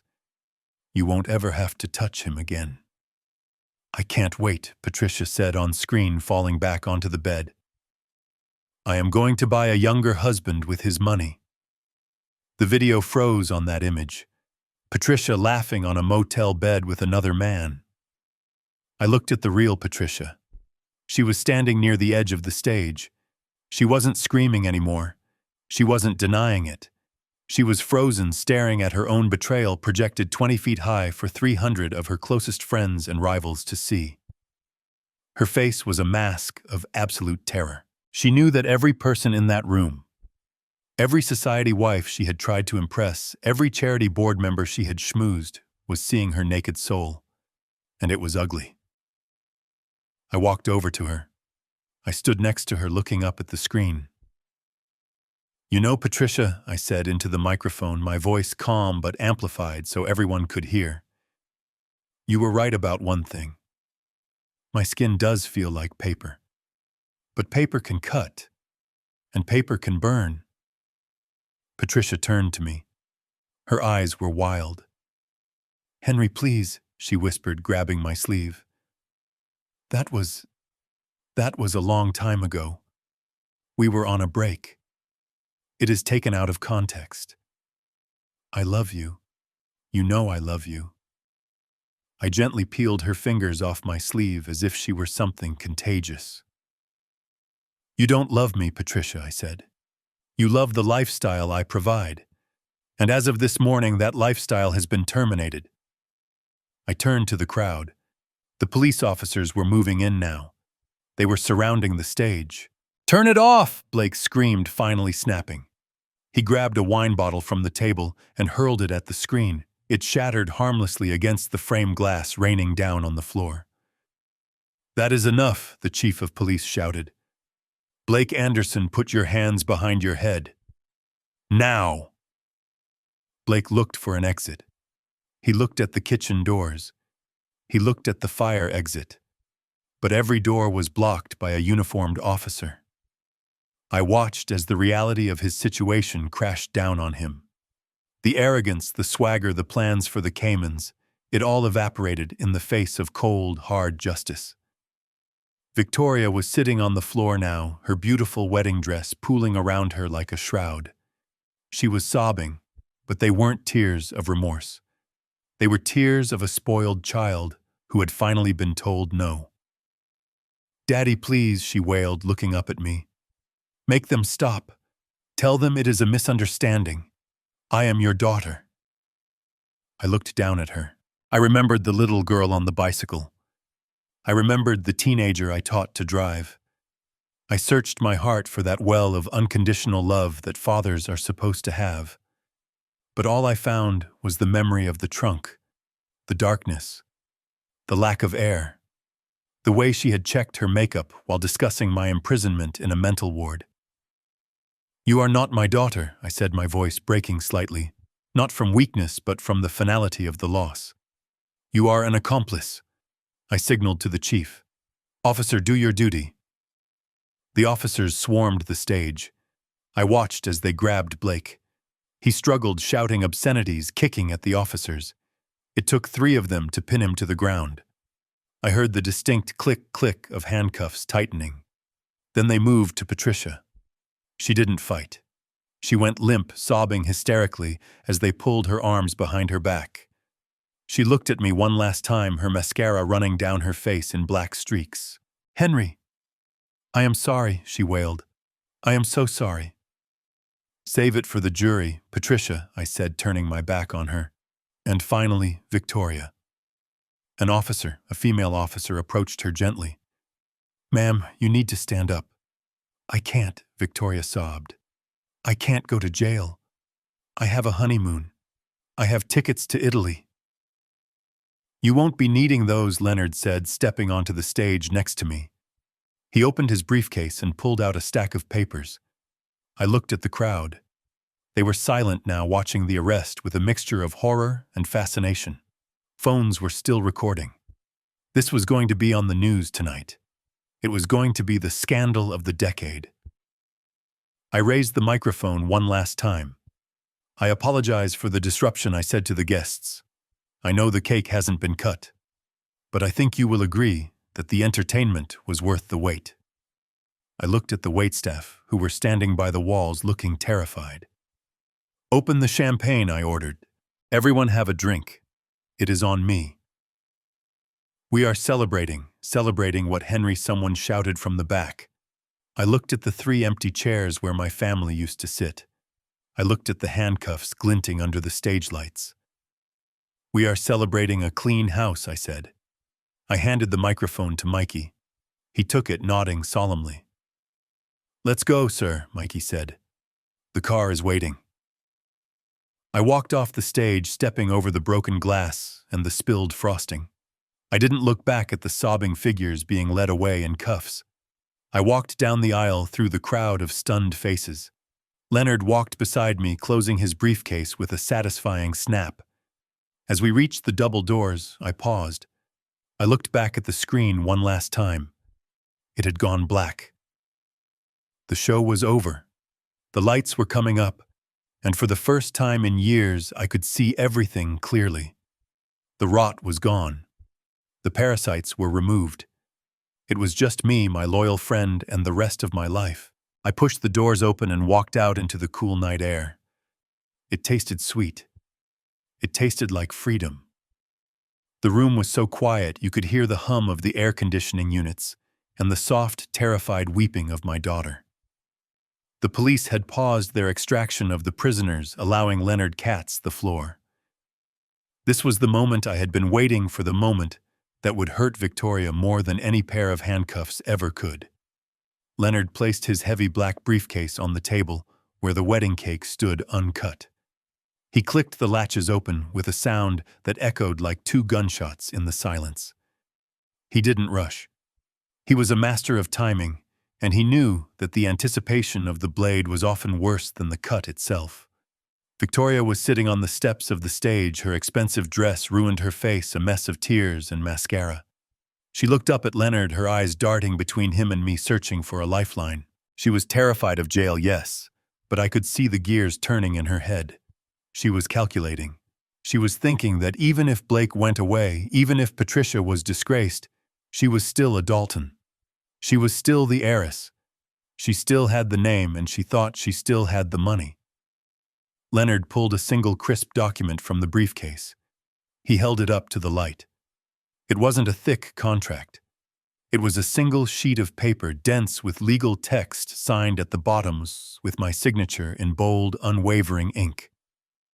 Victoria Leonard began, his voice calm, professional, and utterly devoid of sympathy. You seem to be laboring under a significant delusion regarding your financial standing. You believe that because you are Henry's biological daughter, you are entitled to his empire. You believe that the trust fund you have lived off of for 10 years is a right, not a privilege. Victoria sniffed, wiping her nose with the back of her hand. It is my money, she said, her voice shaking but defiant. It is family money. The courts won't let you cut me off just because of a misunderstanding. I have rights. I have the penthouse. I have the Hamptons estate. Those are in my name. Leonard smiled. It was a shark's smile. Actually, they are not. They were held in a revocable living trust of which you were the beneficiary.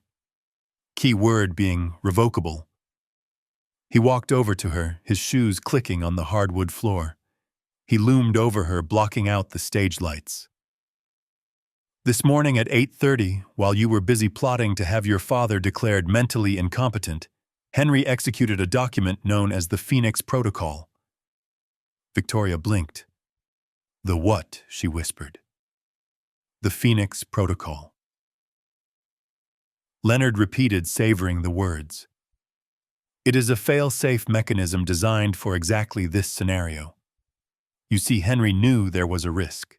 He knew that if he was incapacitated, or if he was placed under a conservatorship under suspicious circumstances, his assets would be vulnerable. So he created a trigger. Leonard turned to the crowd, addressing the 300 witnesses. This document states that the moment any family member attempts to legally challenge Henry Dalton's mental capacity, or attempts to utilize a power of attorney obtained under duress, a transfer is automatically initiated. It does not require a judge. It does not require a waiting period. It is immediate. He turned back to Victoria, dropping the paper onto her lap. At the exact moment Blake tried to have the police detain Henry for being crazy, the condition was met. The trap was sprung. Victoria picked up the paper, her hands trembling so violently the paper rattled. She tried to read it, but her eyes were swimming with tears. What does it mean? She choked out. What does it say? It says, Leonard replied, leaning in close, that the entirety of the Dalton estate, including Dalton Logistics, the real estate portfolio, the investment accounts, and yes, your personal trust fund has been transferred into an irrevocable blind trust. And who is the beneficiary? Victoria asked, a glimmer of hope in her eyes. Is it me? Is it a trustee? Leonard laughed. A dry, humorless sound. No, Victoria. It is not you. The sole beneficiary of the blind trust is the National Veterans Support Foundation. I watched the color drain from Victoria's face. It didn't just fade. It vanished, leaving her looking like a wax figure. Her mouth opened, but no sound came out. The veterans, she whispered. Every penny, Leonard confirmed. $2.4 billion. It is gone, Victoria. It is no longer Henry's money. It is no longer family money. It belongs to the men and women who served this country. It is already done. The electronic transfer was confirmed 5 minutes ago. Victoria scrambled to her feet, clutching the paper. You can't do that, she screamed, her voice reaching a hysterical pitch. You can't just give away $2 billion. That is my inheritance. That is my life. I have bills. I have the wedding to pay for. I have the mortgage on the condo. You have nothing. Leonard said, his voice dropping to a deadly whisper. You don't seem to understand the gravity of the word nothing. Let me itemize it for you. The credit cards in your purse canceled. The lease on your Range Rover terminated. The penthouse. The locks are being changed as we speak. The jewelry you are wearing. Unless you have a receipt proving you paid for it with your own earnings, it is considered property of the estate which now belongs to the charity. Victoria looked down at the diamond necklace around her neck. She clawed at it as if it were suddenly burning her skin. "No," she wailed. "No, no, no. You are lying. Daddy, tell him he is lying." She turned to me, falling to her knees at the edge of the stage. She crawled toward me, ignoring the glass and the frosting. She looked up at me with eyes that were black holes of desperation. "Daddy, please," she begged, grabbing the hem of my trousers. "You can't let me be poor. I don't know how to be poor. I can't work. I have never worked. Please. I am your princess. You promised. You promised you would always take care of me." I looked down at her. I saw the creature I had created. I had watered this weed with money for 28 years, and I was surprised when it choked the garden. I felt a pang of old guilt, the ghost of the father I used to be. But then I remembered the text message, the old bag. I remembered the trunk. I stepped back, pulling my leg away from her grasp. "I did promise to take care of you," I said, my voice steady. "And I did. I gave you the best education money could buy. I gave you connections. I gave you a debt-free start in life that 99% of the world would kill for. You had every opportunity to build something of your own. Instead, you decided to cannibalize me. But $2 billion, she sobbed. You gave it all to strangers." "They are not strangers," I said, looking at Mikey, who was standing guard by the stairs. "They are people who understand the meaning of duty. They are people who would never shove their fathers into a trunk." Victoria collapsed onto the floor, curling into a fetal position. She was wailing now, a raw animal sound of total loss. It wasn't the loss of a parent she was mourning. It was the loss of her future. She was grieving the yachts she would never sail, the galas she would never attend, the power she would never wield. Leonard wasn't finished. He had one more nail for the coffin. And regarding the wedding, Leonard added, looking around the lavishly decorated room, "Since the contracts were signed by you, Victoria, and the credit card on file has been declined as of 4 minutes ago, the venue manager informs me that you are personally liable for the outstanding balance. That is roughly $150,000. I suggest you start looking for a job. I hear the prison laundry pays 12 cents an hour." The brutality of the statement hung in the air. The guests were silent, staring at the ruin of a dynasty. They were witnessing a financial execution. Victoria Dalton, the golden girl of New York society, had been reduced to a destitute criminal in the span of an hour. Blake, who was still being held by the police, started shouting, "You crazy old man! You can't do this! We will sue! We will contest the trust!" "With what money?" Leonard shot back. "You don't have a retainer. You don't have a lawyer. You don't even have bail money. You are going to go to a public defender, and when they see the video evidence, they are going to tell you to plead guilty and pray for mercy." The chief of police signaled his men, "Get them out of here." I watched as they hauled Victoria up. She was limp, dead weight. She wasn't fighting anymore. She was catatonic. The reality of the numbers had broken her mind in a way the handcuffs hadn't. $2 billion. Gone. The scale of the loss was too massive for her to comprehend. She stared at me as she was dragged away, her eyes empty, seeing a world that was suddenly gray and terrifying.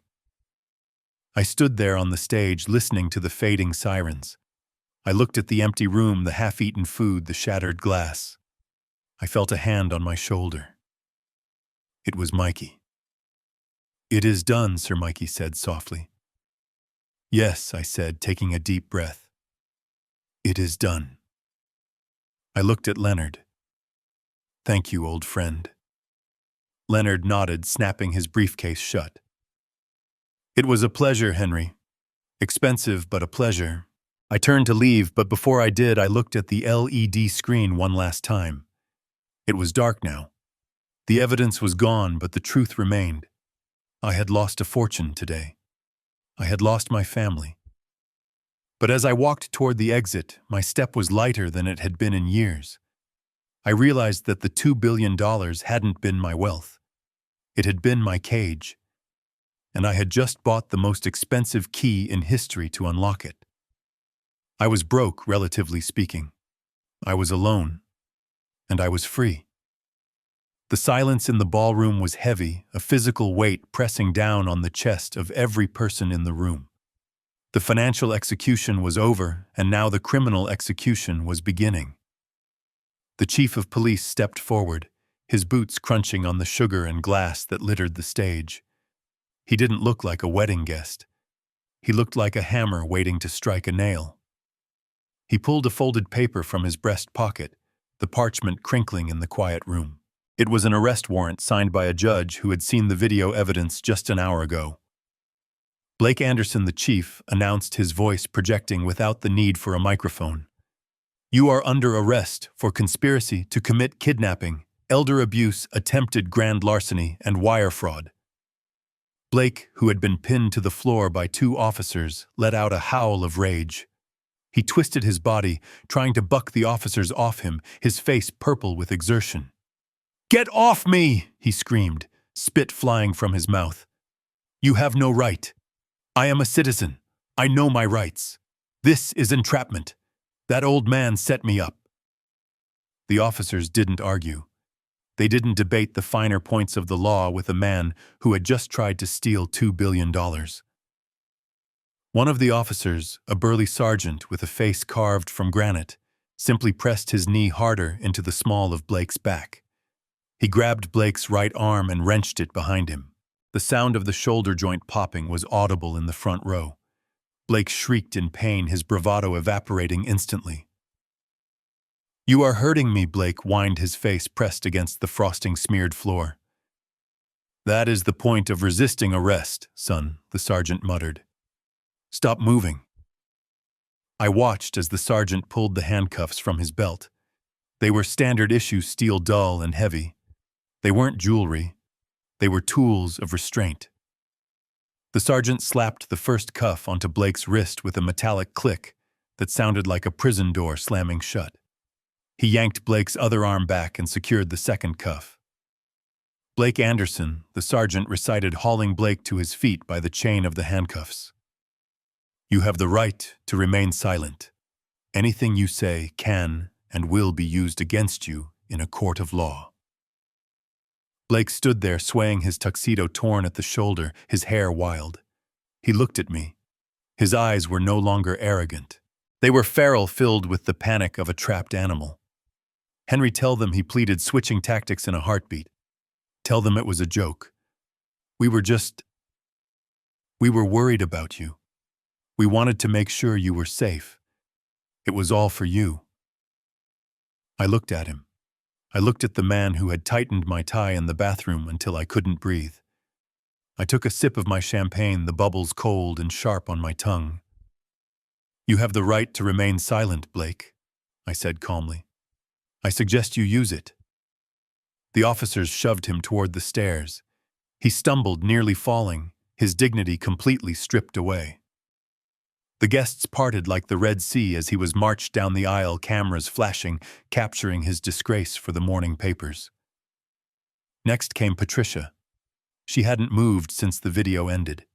She stood near the microphone stand, her arms wrapped around herself, shivering, as if the temperature in the room had dropped 50 degrees. When the female officer approached her, Patricia didn't run. She turned slowly to face me. The fear in her eyes had hardened into something else.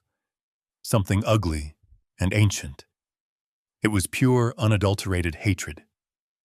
She realized that pleading wouldn't work. She realized that the soft, doting wife act was over. She dropped the mask completely.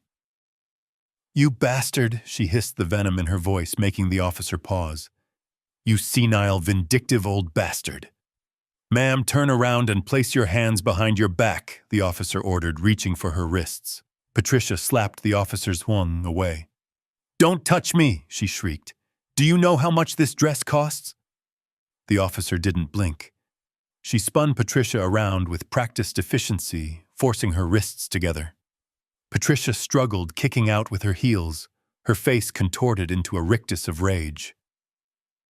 "I hope you die alone, Henry," Patricia screamed as the cuffs locked onto her wrists. I hope your heart stops tonight. I hope you rot in that big empty house. You are nothing but a walking checkbook. I never loved you. I was repulsed by you. Every time you touched me, I wanted to vomit. The crowd gasped.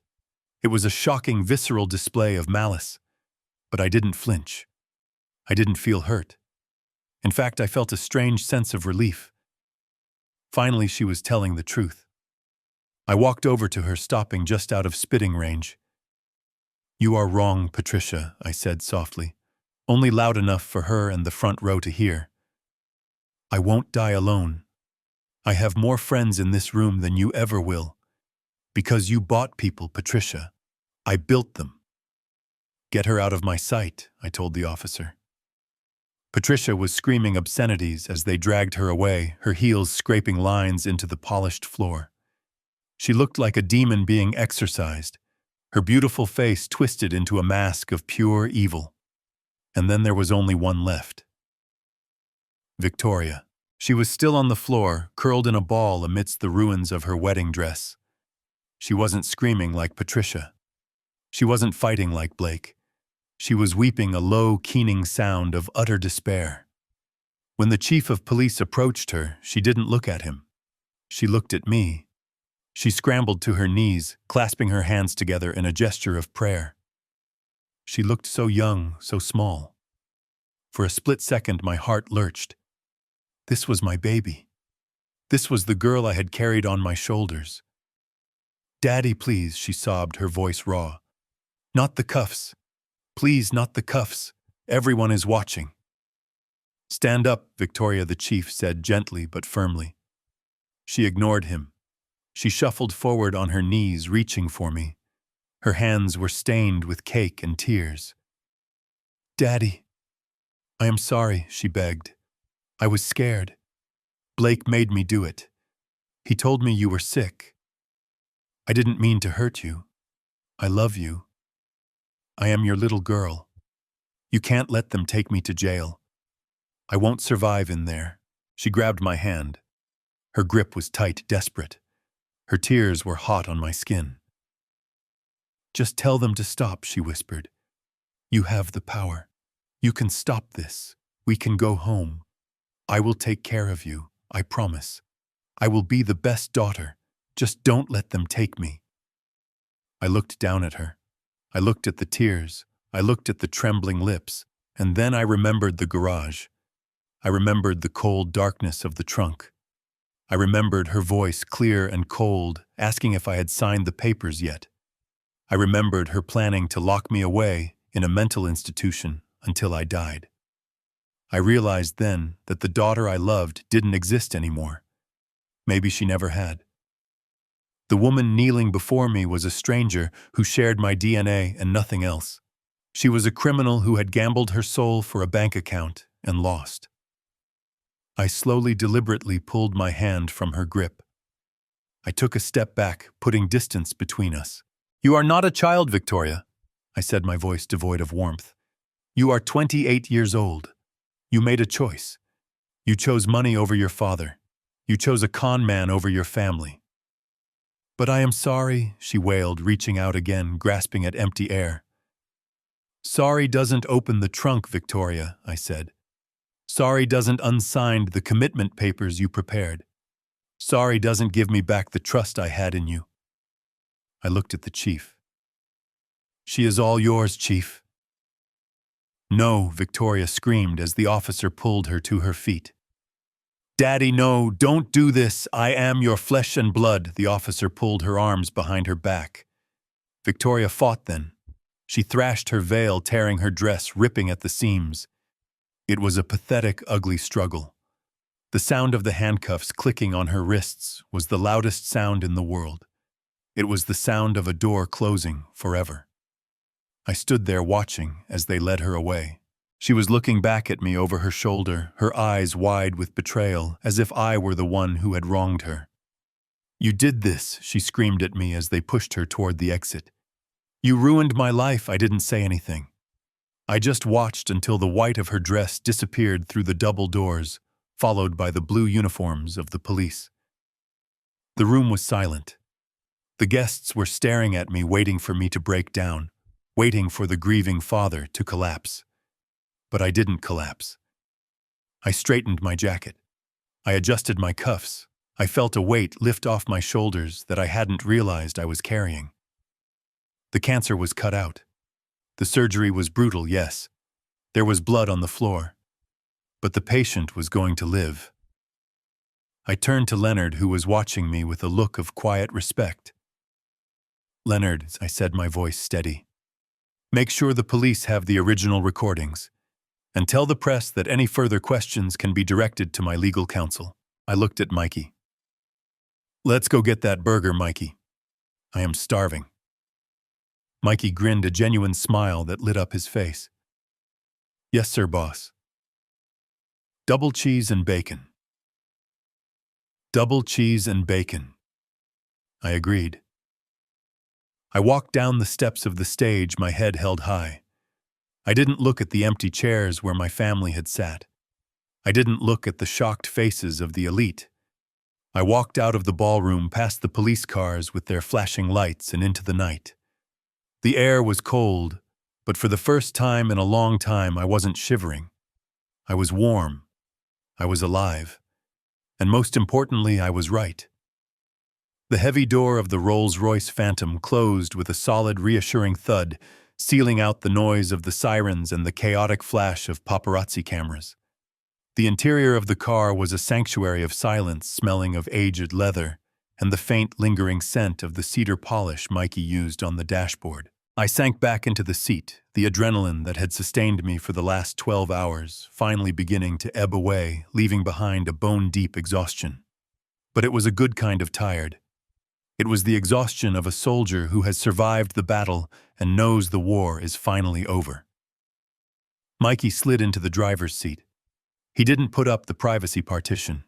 He adjusted the rearview mirror, catching my eye. There was no formality in his gaze anymore, no deferential lowering of the head.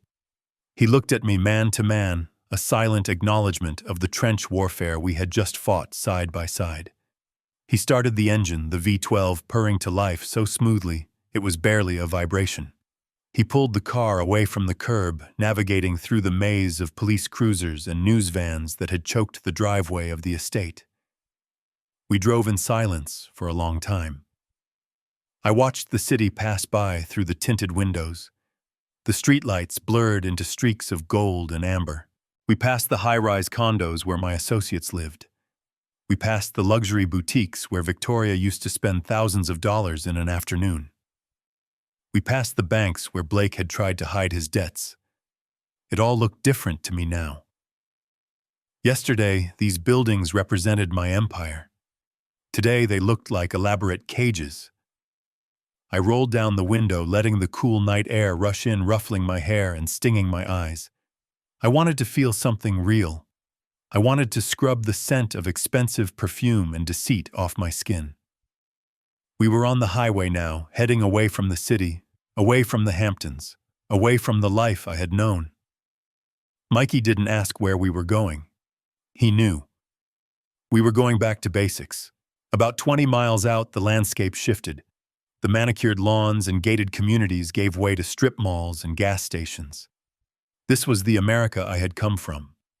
This was the world I had built my logistics company to serve. Mikey slowed the car and turned into a gravel parking lot. The neon sign above the building buzzed with a rhythmic electrical hum. Joe's Diner. It was a place we had stopped at 100 times over the years, usually after long inspections at the shipping yards, when I didn't want to go home to an empty mansion. Mikey parked the Rolls-Royce next to a rusted pickup truck and a family sedan packed with luggage. The contrast was absurd. A $500,000 car sitting outside a place where the coffee cost $1. I opened my own door before Mikey could get out. I stepped onto the gravel, the stones crunching under my patent leather dress shoes. I reached up and untied my bow tie, pulling it loose and letting it hang around my neck. I unbuttoned the top button of my shirt. I took the platinum cufflinks out of my sleeves and shoved them into my pocket. I was stripping away the costume. We walked inside. The bell on the door jingled cheerfully. The diner smelled of frying onions, old coffee, and bleach. To me, it smelled like heaven. It was loud. There were truck drivers arguing about sports in the corner. There was a young couple sharing a milkshake in a booth. There was a tired waitress wiping down the counter. Nobody looked up. Nobody cared who Henry Dalton was. Nobody knew that I had just orchestrated the public destruction of a dynasty. Here I was, just an old man in a tuxedo looking for a meal. We took a booth in the back, the vinyl squeaking as we sat down. The table was slightly sticky. The menu was laminated and peeling at the corners. The waitress came over, pulling a pencil from behind her ear. "What can I get you, boys?" she asked, popping her gum. I looked at Mikey. He was grinning. "2 double cheeseburgers," I said. "Bacon, extra pickles, and a side of onion rings, and 2 chocolate shakes." "Coming right up," she said, not even blinking at the order. When she walked away, I looked at Mikey. He was leaning back, relaxed, watching the door out of habit. "You okay, boss?" he asked. I looked down at my hands. They were steady. The tremors were gone. "I don't have a home to go to tonight, Mikey," I said quietly. "The police are searching the estate for evidence. The penthouse is a crime scene." "You can crash at my place," Mikey said instantly. "It is small, I have a pull-out couch, but it is clean, and my mom makes a hell of a breakfast." I smiled. It was the first genuine smile I had felt on my face in years. "I might take you up on that," I said. The food arrived. It wasn't presented on fine china. It was in red plastic baskets lined with wax paper.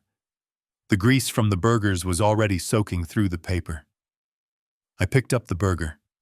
It was hot, messy, and substantial. I took a bite. The taste of charred beef, salty bacon, and melted cheese exploded in my mouth. It was better than the lobster thermidor they were serving at the wedding. It tasted like truth. It tasted like reality. I ate with a hunger I hadn't realized I possessed. I wasn't just feeding my body. I was feeding a starving soul. For years, I had been surviving on a diet of polite lies and formal dinners surrounded by people who were waiting for me to die. Now sitting in this booth with grease on my fingers, across from a man who had risked his own freedom to save mine, I felt full. I looked at Mikey as he demolished his onion rings. This man wasn't my blood. He didn't share my last name. He wouldn't inherit my eyes or my chin. But he had pulled me out of a trunk. He had stood between me and a chaotic mob.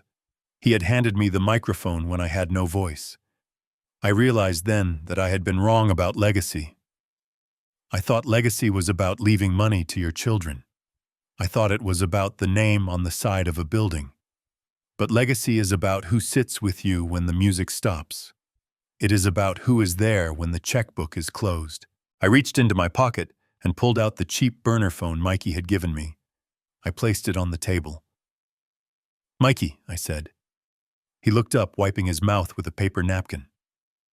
"Yeah, boss. Tomorrow morning I want you to call Leonard. Tell him to draft a new employment contract for you." "You firing me?" Mikey asked, half joking.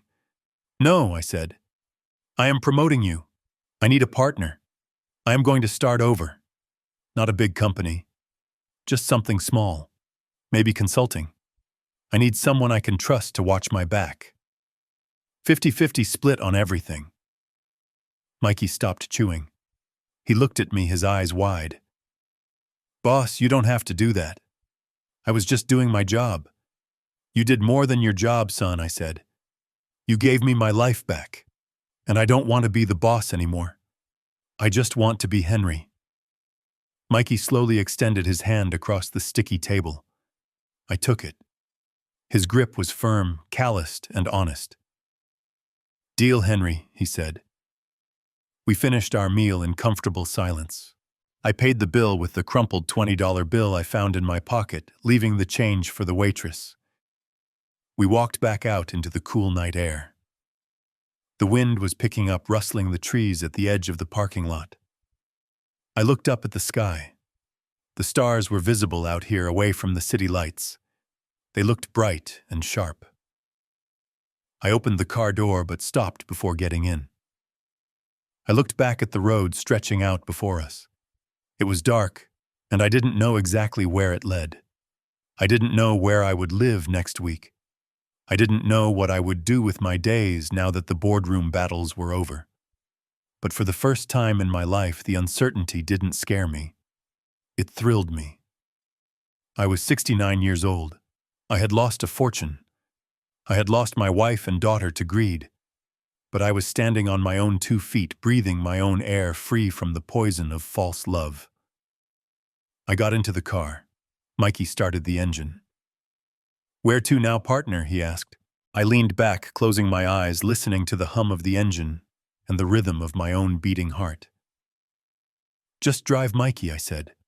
"Let's see where the road goes." The Rolls-Royce pulled out of the lot, its headlights cutting a path through the darkness. We drove into the night, leaving the wreckage of the past in the rearview mirror. 2 free men heading toward a sunrise that finally belonged to us. I learned that night that the poorest man is not the one without a penny, but the one without loyalty. For decades, I thought I was building a legacy, but I was only building a feeding trough for vultures. Real family is not defined by DNA or last names. It is defined by who stands beside you when you are locked in the dark. It took losing a $2 billion empire for me to find my self-respect and to find a true son in the man who drove my car. Don't cling to toxic people just because they are blood. Sometimes you have to lose everything to find out who really matters. If you enjoyed this story of justice and redemption, please hit that like button and subscribe to the channel for more. And tell me in the comments, did I go too far with the punishment, or did they get exactly what they deserved? I'll be reading your answers. Until next time.